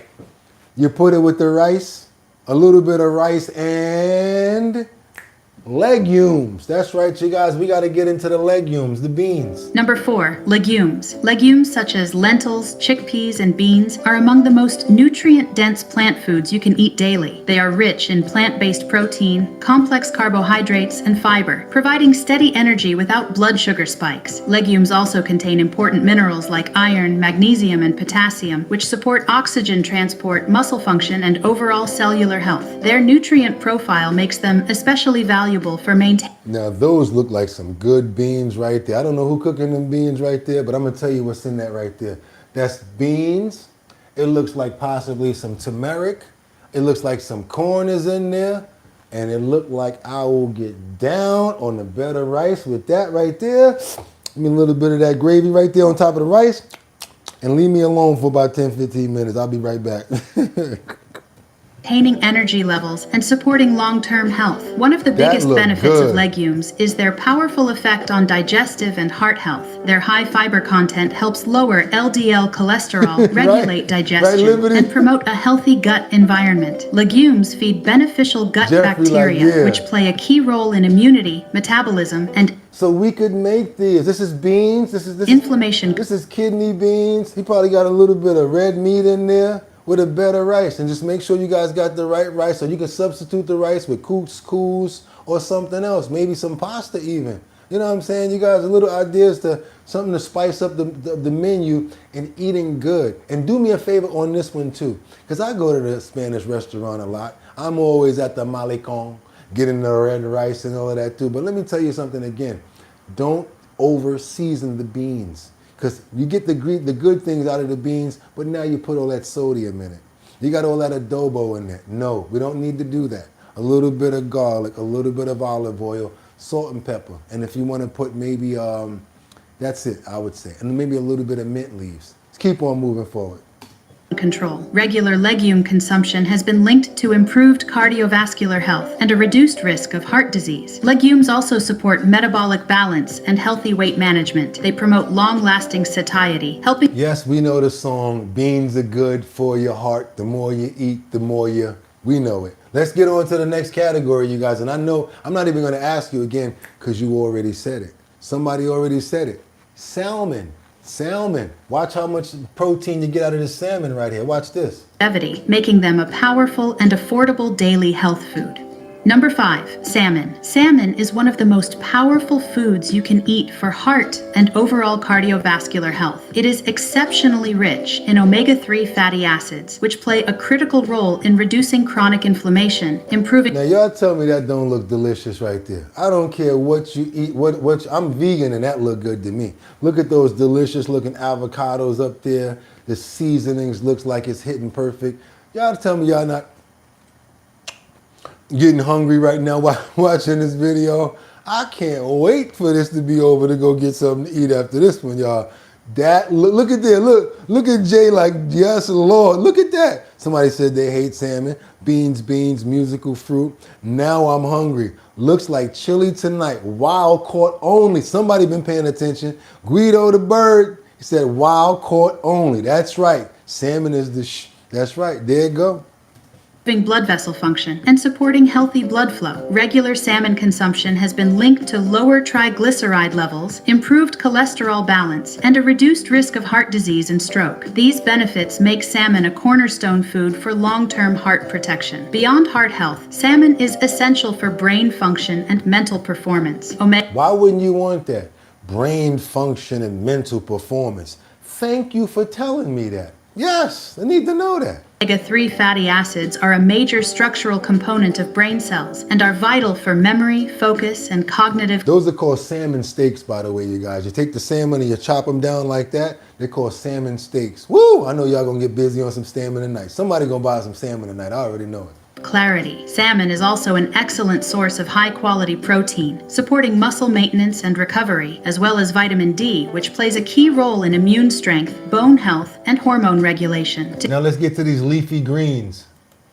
Most effective foods for supporting long-term health and vitality. Thank you for membership. Number 6, leafy green vegetables. Leafy green vegetables such as spinach, kale, and arugula are foundational foods for daily health and long-term disease prevention. They are packed with essential vitamins and minerals, including vitamins A, C, That right there, they talking. We looking at the food. Them tomatoes laid on that green vegetables right there, y'all. Y'all already thinking what y'all gonna do with the season, with the vinaigrette, and then with the fork and the way it tastes when all the, you know what I'm saying? Like how all twangy and twingy in your mouth with the good sweet potatoes when they crunching and pop. Oh God, that looks so delicious right there. Don't even need no croutons for that right there. K and folate, which support immune function, bone strength, blood health, and cellular repair. Leafy greens are also rich in antioxidants that help protect cells from oxidative damage and reduce inflammation throughout the body. Raw spinach, that's the best way that I can eat it. I can't eat it cooked so much, but raw spinach like that might be able to go, y'all. Might be able to do it. Making them a critical component of a healthy daily diet. One of the most important benefits of leafy greens is their high fiber content, which supports digestive health and gut balance. Jordan, fiber helps regulate digestion, maintain stable blood sugar levels, and feed beneficial gut bacteria that... And you want the vegetables that you can taste. It tastes like they, what do they call them? Earthy. I've been getting a lot of vegetables recently, and they've really been tasting earthy, and I actually appreciate that taste. Makes me feel like it's organically grown or know where the source is coming from. Yes, it's organic, but when you taste that earthiness, you know that you're getting the best that you can possibly get. With that strength in the green leaves, and you just taste it, it's really good for your body. Get a nice vinaigrette sauce, or maybe just some olive oil and vinegar, and that's it. That's all you guys need most of the time. Play a role in immunity and metabolism. Regular consumption of leafy greens has been linked to improved cardiovascular health and a lower risk of chronic conditions due to their ability to support healthy blood vessels and reduce systemic inflammation. And you guys have already said a lot of the other ones, and you know, a lot of you guys do know about the Greek yogurt. Someone said that, and I was like, wow, you knew. Energy levels and healthier aging, making them one of the simplest yet most powerful foods you can eat every day. Number 7, Greek yogurt. Greek yogurt is a powerful daily food for digestive health, immunity, and muscle maintenance. It is rich in probiotics, beneficial bacteria that support a healthy gut microbiome, improve digestion, and strengthen the immune system. Somebody said you gotta taste the dirt. You know what I'm talking about. I like that exactly, yeah. A balanced gut plays a major role in nutrient absorption, inflammation control, and even mental well-being. Greek yogurt is also high in protein, making it effective for appetite control, sustained energy, and muscle recovery. If you got to use that blender, you might as well keep on blending it. Blend it all the way down and make yourself a smoothie. And if you want to add some sweetness, all you got to do, don't use sugar, add a slice of apple, add a slice of fruit to it or whatever, and that will get you the sugar that you're looking for. One of the key benefits of Greek yogurt is sweetness that you're looking for. Its impact on bone and metabolic health. It provides significant amounts of calcium and phosphorus, which are essential for strong bones and teeth. Greek yogurt also contains B vitamins that support energy production and nervous system function. Its lower nervous production, nervous system, all good things. I hope you guys are getting all of this down. And yes, I'm gonna show you the clip. And guess what? The link is on the Discord. You need to join the Discord. The whole video is right there, as well as the show's link today. Lactose content compared to regular yogurt makes it easier to digest for many people, allowing more individuals to enjoy its health benefits without discomfort. Greek yogurt also supports healthy weight management and overall metabolic balance. Its combination of protein, probiotics, and healthy fats helps regulate blood sugar levels and instead of all of that crap, we could have the Greek yogurt, put a little bit of what do they call it? A little bit of nuts in there or something like that. Put some fruit in there. And what's good is like trail mix and stuff. Start jazzing it up, you guys. You'll start to change your own palates, and you'll start to appreciate the food better. And I know we'll be even happier knowing that we're eating good food, and we'll start to change our own diets ourselves. Live longer, eat better, and feel much better. Let's go. Reduce cravings throughout the day. Regular consumption has been linked to improved insulin sensitivity and reduced inflammation. And the next one, let's get into these oats. Immunity and long-term I'm not asking no more because y'all already said them. Metabolic health, making it an excellent food to include daily. Number 8, oats. Oats are one of the best foods you can eat daily for sustained energy and heart health. They are rich in soluble fiber, particularly beta-glucan, which has been shown to lower LDL cholesterol and support healthy blood vessels. This helps reduce the risk of heart disease while promoting long-term cardiovascular function. Find a different way to flip it. Maybe some bananas. If that'll make you go poop, try to use maybe some bananas and less of the loose stuff, more of the protein. So just cut it down. If you know you can't have a lot of intake of certain things like that, just don't have as much, or just don't have it at all, to be honest with you.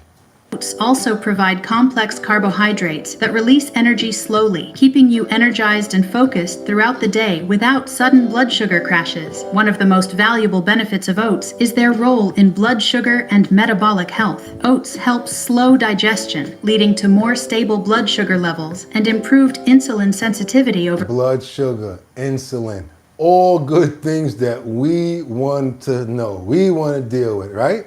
time. This makes them especially beneficial for people looking to maintain steady energy levels or manage weight. Their fiber content also supports digestive health by improving bowel regularity and feeding beneficial gut bacteria. Oats also contribute to satiety and appetite control, making them an excellent daily food for healthy weight management. They're using fruit as the sweetener instead of sugar, and brown sugar too, you guys.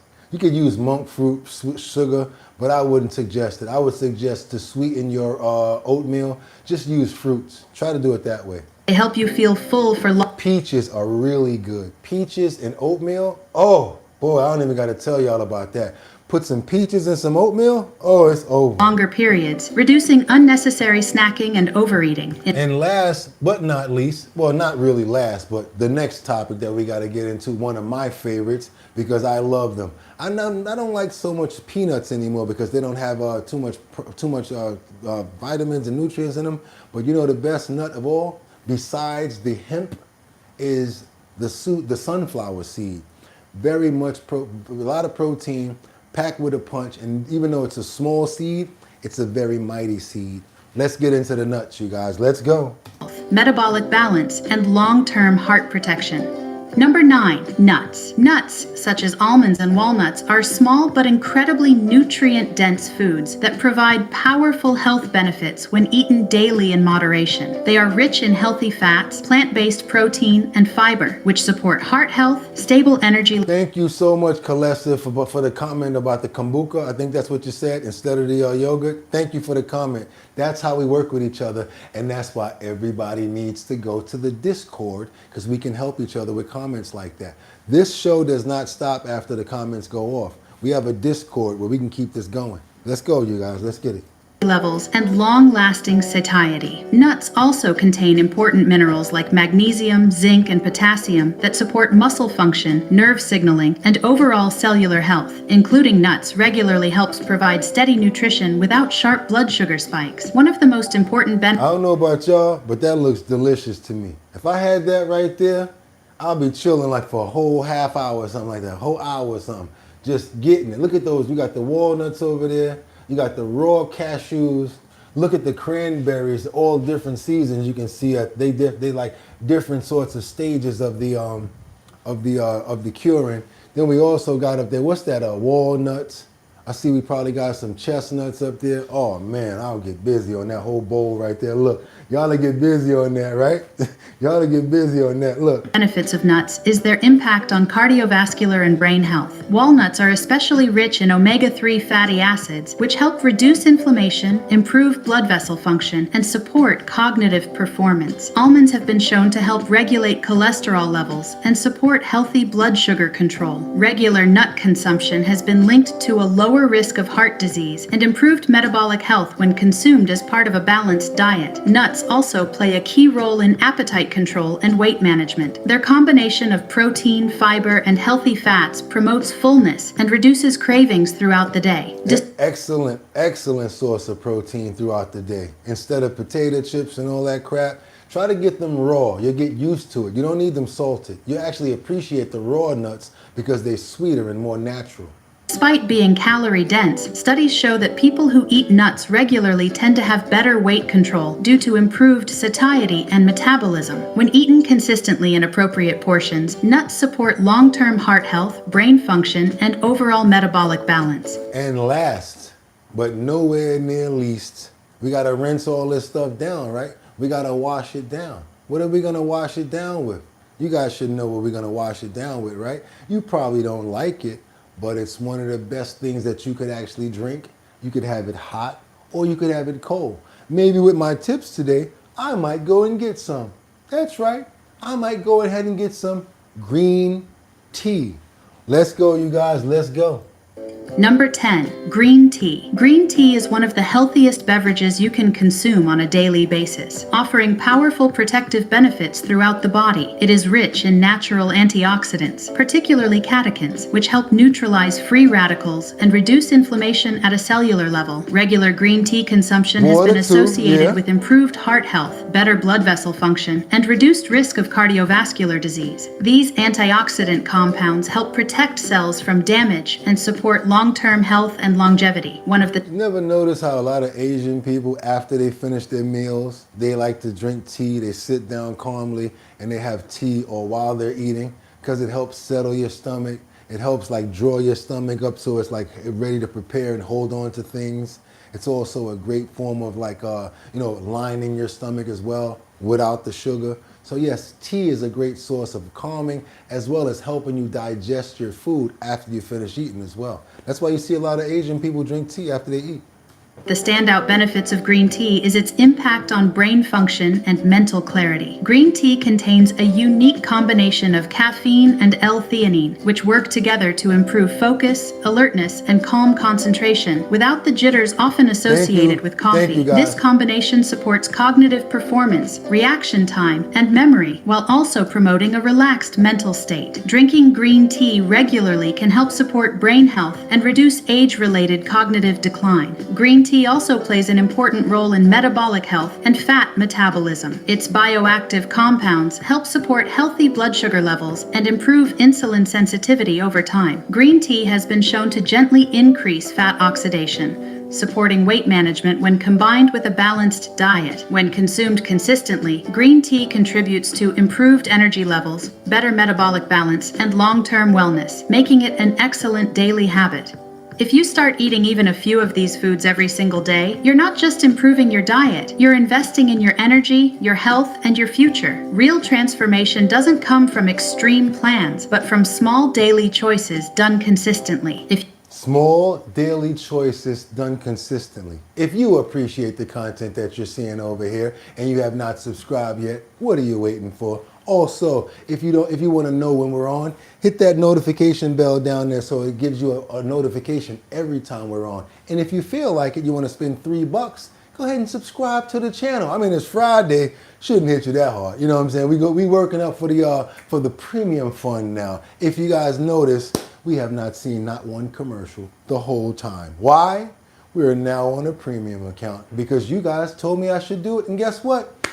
I think you're right. It only costs us $7.99 a month. I can't front. We get that in tips over here. I said, you know what? Hopefully it can fund itself. So hopefully you guys don't give up on me. Keep those dollar tips coming, those $2 tips, because they're all going towards a good cause. Also, it ain't over right now. It ain't over. Y'all know how we do this. I got much more in the kitty. But what I want to do first is share the information for this video.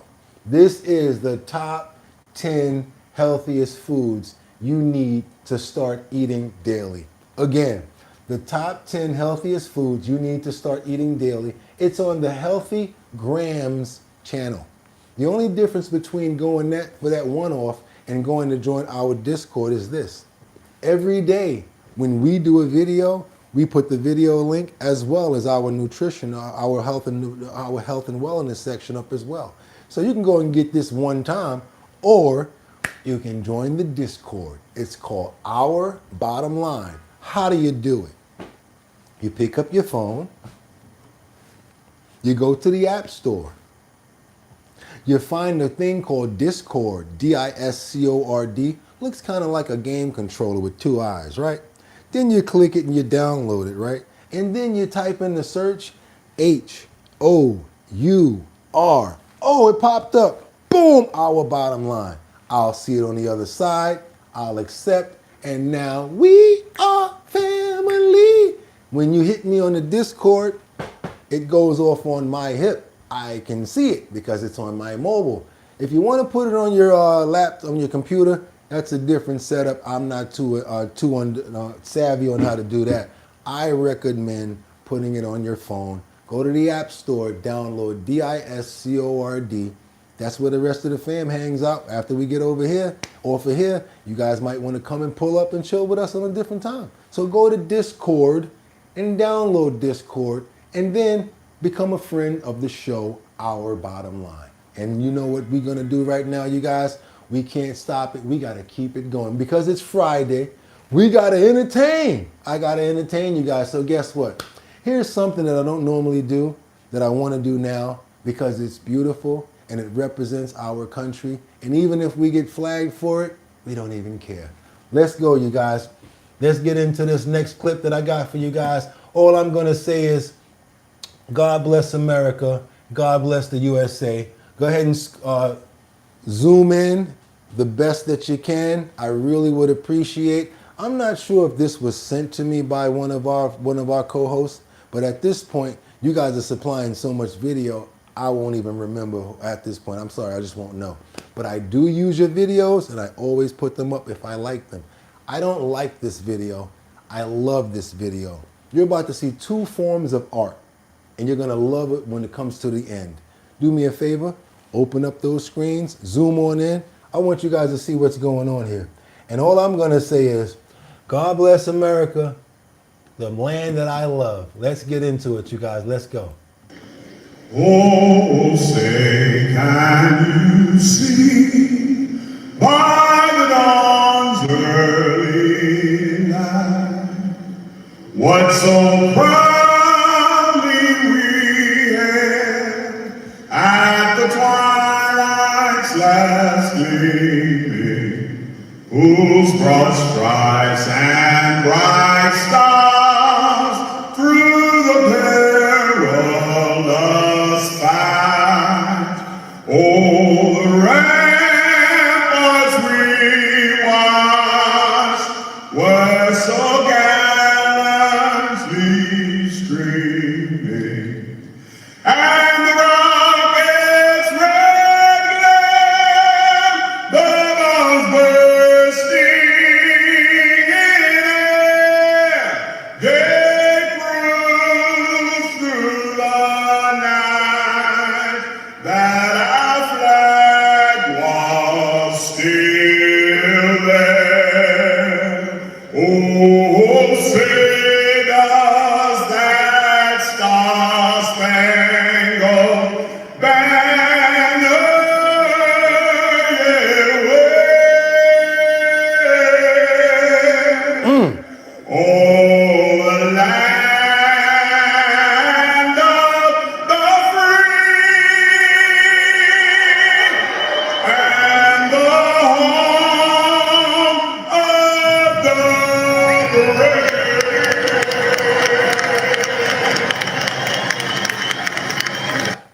That's talent right there. That's called taking your show on the road right there. If you appreciate the content that we source over at Our Bottom Line, I'm going to need you guys to double tap that screen and get those likes up. We don't play. Soon as you think it's over, boom, Boogotti will get you. I don't play. I'm strapped up for no reason. It's your boy Boogotti NYC. This is Our Bottom Line, the #1 show on YouTube. And if you feel that energy that you just saw from the art, from the singing, as well as the art from upside down painting, you thought he was messing up. You ain't know what he was doing till he turned that whole thing around. Well, look at that. Amazing. Thanks for showing. His voice was amazing and so clear. Good morning. I see you, Lynn. How you doing? F the racist song, it's not about whatever. Then you out of there. Thank you, Paul. I don't know what you was about to say, but I'm glad you out of there. Liberty, go ahead and clean it up. I see what you're doing. Liberty, they messing with Liberty right now. When Liberty's being shown right now, they got the nerve to play around with Liberty at this point. Liberty, go ahead, girl. Lara Croft them. Get them up out of here. The artwork alone was beautiful. Let's go. I already know she getting people up out of here already. Don't mess around while Liberty's representing Liberty. That's not when you do it. That's not when you do it. Let's keep on moving forward, you guys, because we got to get on over to New Jersey. We got a situation with a walking bear. I don't know how it's walking. They know how the bear is walking. I don't know how the bear walk. I seen it do it sometimes on video clips and stuff like that. But now they're trying to say that bears are about to be are really close to evolving. Yeah, because now they're walking on 2 feet. Come on, you guys. We're gonna go to New Jersey and see this walking bear mystery has been solved. Big update on yesterday's That's story. right. Remember that big mystery in New Jersey? We first showed you this video on Thursday, the bear walking on 2 feet. So many people are sharing the video, and we were all wondering if it was real. So we sent ABC's Ron Claiborne to find out. See for yourself. That experts tell ABC News is not someone in a bear suit. They say it really is a bear standing on his hind legs and walking just as comfortably and smoothly as a person. I think he walks better than you, Don. He stuck his head up at first, and then he stood up fully, and then he started to walk. Somebody said that bear, the bear's about to take their land back. Real talk. There it is. There it is. This sighting caught on camera July 19th. The bear ambling down a residential street in suburban. Now, y'all know y'all not going to see that nowhere else. Come on, it's your boy right now. I'm asking you. Double tap that screen to get those likes up. We got all the best health and wellness. We got the songs with the art. We got walking bears over here. Where else you gonna go to see that? Tell me that's not a smorgasbord of things going on. Come on now, let's double tap and get those likes up. And give me all the money in your pockets. I know you got it. It's payday. Come on, give it up. Nah, but I really would appreciate it if you hit that like button and subscribe. Really would. Let's go. Let's keep going. Oak Ridge, New Jersey. That is a bipedal bear. 2 weeks later, there he goes again, just 2 doors down. He's looking at me. It's scary at first, but after you've seen it a couple times, it just becomes weird. McGowan says local residents have nicknamed this bear Vinny. It turns out state wildlife officials have been monitoring Vinny ever since he was first reported to them back in June. They say he's a juvenile, under 3 years old, and weighs about 250 pounds. And he is walking upright because his 2 front paws are injured. More than likely it was a car accident. Bear? Hello, boo-boo. I need my picnic basket. Hello, boo-boo. Where you at? I'm looking for you, boo-boo. Bears can walk on their hind legs very well. Do you see him? Officials say the bear and his bear brethren are not a danger to people, and they have no plans to capture or relocate him. Live and let live. Ron Claiborne, ABC News, New York. Oh, they can't help him with his paw. I know, I'm surprised they're not going to capture him. I know. I feel like he needs If only some to give help. him medical help. But I love how when he notices the camera's being shooting him, he actually gets down on all fours. Like, wait, I don't want anyone to know what happened. That's not my good angle. Look how There he goes. Yeah, he's like, oh, no. I'm Oh, not but gonna he let is these people ginger. Look at, it's very, you can tell. Yeah, I think his right paw is hurt. That's why he's standing up like that. I feel sorry for the guy. Hopefully he gets some medical coverage. And it's not medical coverage, but hopefully they do wind up helping him. Yes, we want to pray for the bears. We want to pray for all of our animals. And it's sad. It was kind of funny thinking about the first time. But now knowing that he's probably injured and he's probably not going to be able to get the help he needs, it's a pretty sad story. So I want to ask God to please step in. And anybody that can actually do something, maybe step in. Problem is the healing part. It's not like you can put a cast on or anything like that if it's broken. So it's a pretty sad situation there, you guys. Pray for the bear, pray for all wildlife, all animals, and it's just like that. We love the animals over here, and that's why we always make sure that we end it off that way. Want to pray for every single person here? While we're here, let's go ahead and get those prayers up. Want to pray for love. I want to pray for happiness. I want to pray for a good evening, good Friday. I want to pray for you guys to have fantastic health. Also want to pray for your family members, your children, as well as your animals, because we love our animals just like our family members as well. Want to make sure that we're asking for good spirits. We want to make sure that we can have good conversations, that we can possibly come to some resolutions with. Want to pray for every single person that's here in the chat right now, because we actually care about each other, and that's what we do. Want to pray for liberty and justice. Faye, Avi. Also want to pray for Sabu. Also Didi. Want to pray for Hug. I see Colessive in here. Want to pray for you. Teddy Marcel, my brother. That's right. Want to pray for you. Jack. I see. Who else I see? David. We got to pray for you as well. Mike. Audrey, that's right, we want to pray for you as well, and make sure that you have a safe and a great evening. Rebecca Lanyan Bueno, I hope that you're having great follow-ups from your doctors, as well as Jeffrey Spilker. I saw Winter Rising, Tracy P, Lynn Sanford, Batty Lynn, Lynn Steele, Lisa Steele, Ad Rains, Liberty and Justice, my sister, Luigi, Rebecca Lanyan Bueno, Kalesa, thank you so much for coming in and giving up so much great spirits and being a part of the show. Jay Woods. Also, can't forget Batty Lynn for always holding us down and doing what you got to do. I hope you got your kit. I know you said you got it. Want to see what you do with it. Also, Jay Woods, Box Fans. Can't forget about Jariah, Max 1980. We also want to show love to Audrey. Can't forget about Batty, Liberty and Justice, and every single person that came to watch the show today. Terry, can't forget about Sam Champion. Can't forget about Luigi. Want to pray for Casey Ramos. We can't forget about Mark Dorfman and also Jeffrey Spilker. And we also don't want to forget about the people that always look out for the show, because if it wasn't for you, we wouldn't be able to do what we do. Ad Rains, pray for you as well. HS, Colessive, Lynn. Also, we see Queen. Who else we see? Before we get up out of here, let me try to get the last bit of you guys in here. Tracy P, The Demolition Man, Jack Be Real, and the last person is going to be Brenda and myself. Amen. That's right, you guys. That's how we do it over here with Our Bottom Line. And guess what? If you're trying to get your business out there, want to get promoted, and you want to try to get in front of more people, guess what? We've got 70,000 subscribers. And that means that you'll be able to get your products in front of a whole bunch of people. Or maybe your advertisement or whatever you got going on that you're trying to get out there.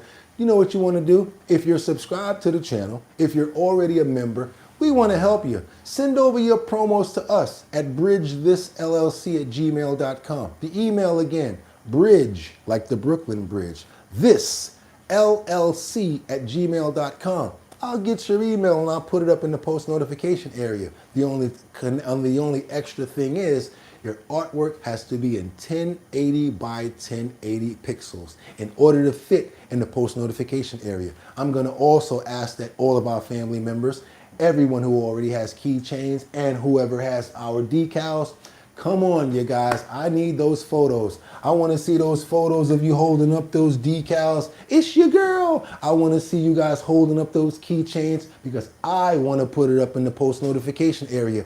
Teddy's up there alone. He's bored. He's like, come on, everybody, where you at? And I know you guys got promo because I sent it out. So next thing I want to see from Liberty or Batty Lynn or our other family and people that won all sorts of raffles here, the keychain by itself. Or maybe something cool, like what someone did, let the cat play with it. That was really cool. Why? Because we love animals.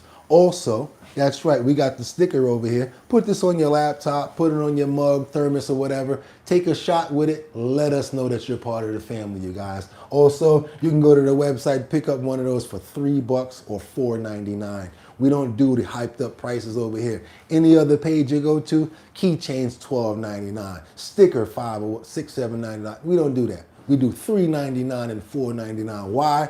Because we understand what's going on out here. It's a crazy economy and everything is so expensive. So we care about each other and we don't try to rip each other off. That's why we bring together stories like this, the Show Your Talent Search. That's right, coming up the Manhattan, Bronx, Brooklyn, Queens, and Staten Island.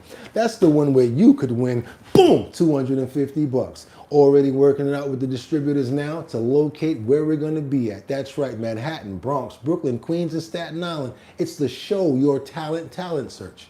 Not for rap only, not for singing. It's a talent show. If you have talent, we want to see it. If you're good, boom, $250. After we run through all 5 boroughs, plus one person online, we're going to bring you all together and we're going to let you compete for the grand prize of $1,000. Sponsored by Big Drip Hard Punch.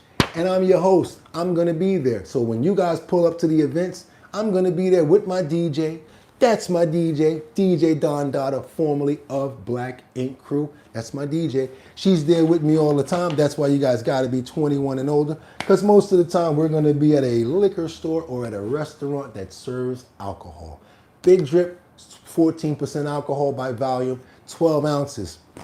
So that means if you're going to be a part of the event, I would prefer of course, that you're 21 and older. We may be able to accept the online entry for someone to be underage that doesn't have to come to the event. But we're still trying to iron that out. I'm not sure if I'm going to let that happen. Might just do 21 across the board. But anyway, no matter what, y'all know what it is. It's Friday. We made it another week. I'm going to be right back here tomorrow for the Saturday morning segment of Our Bottom Line.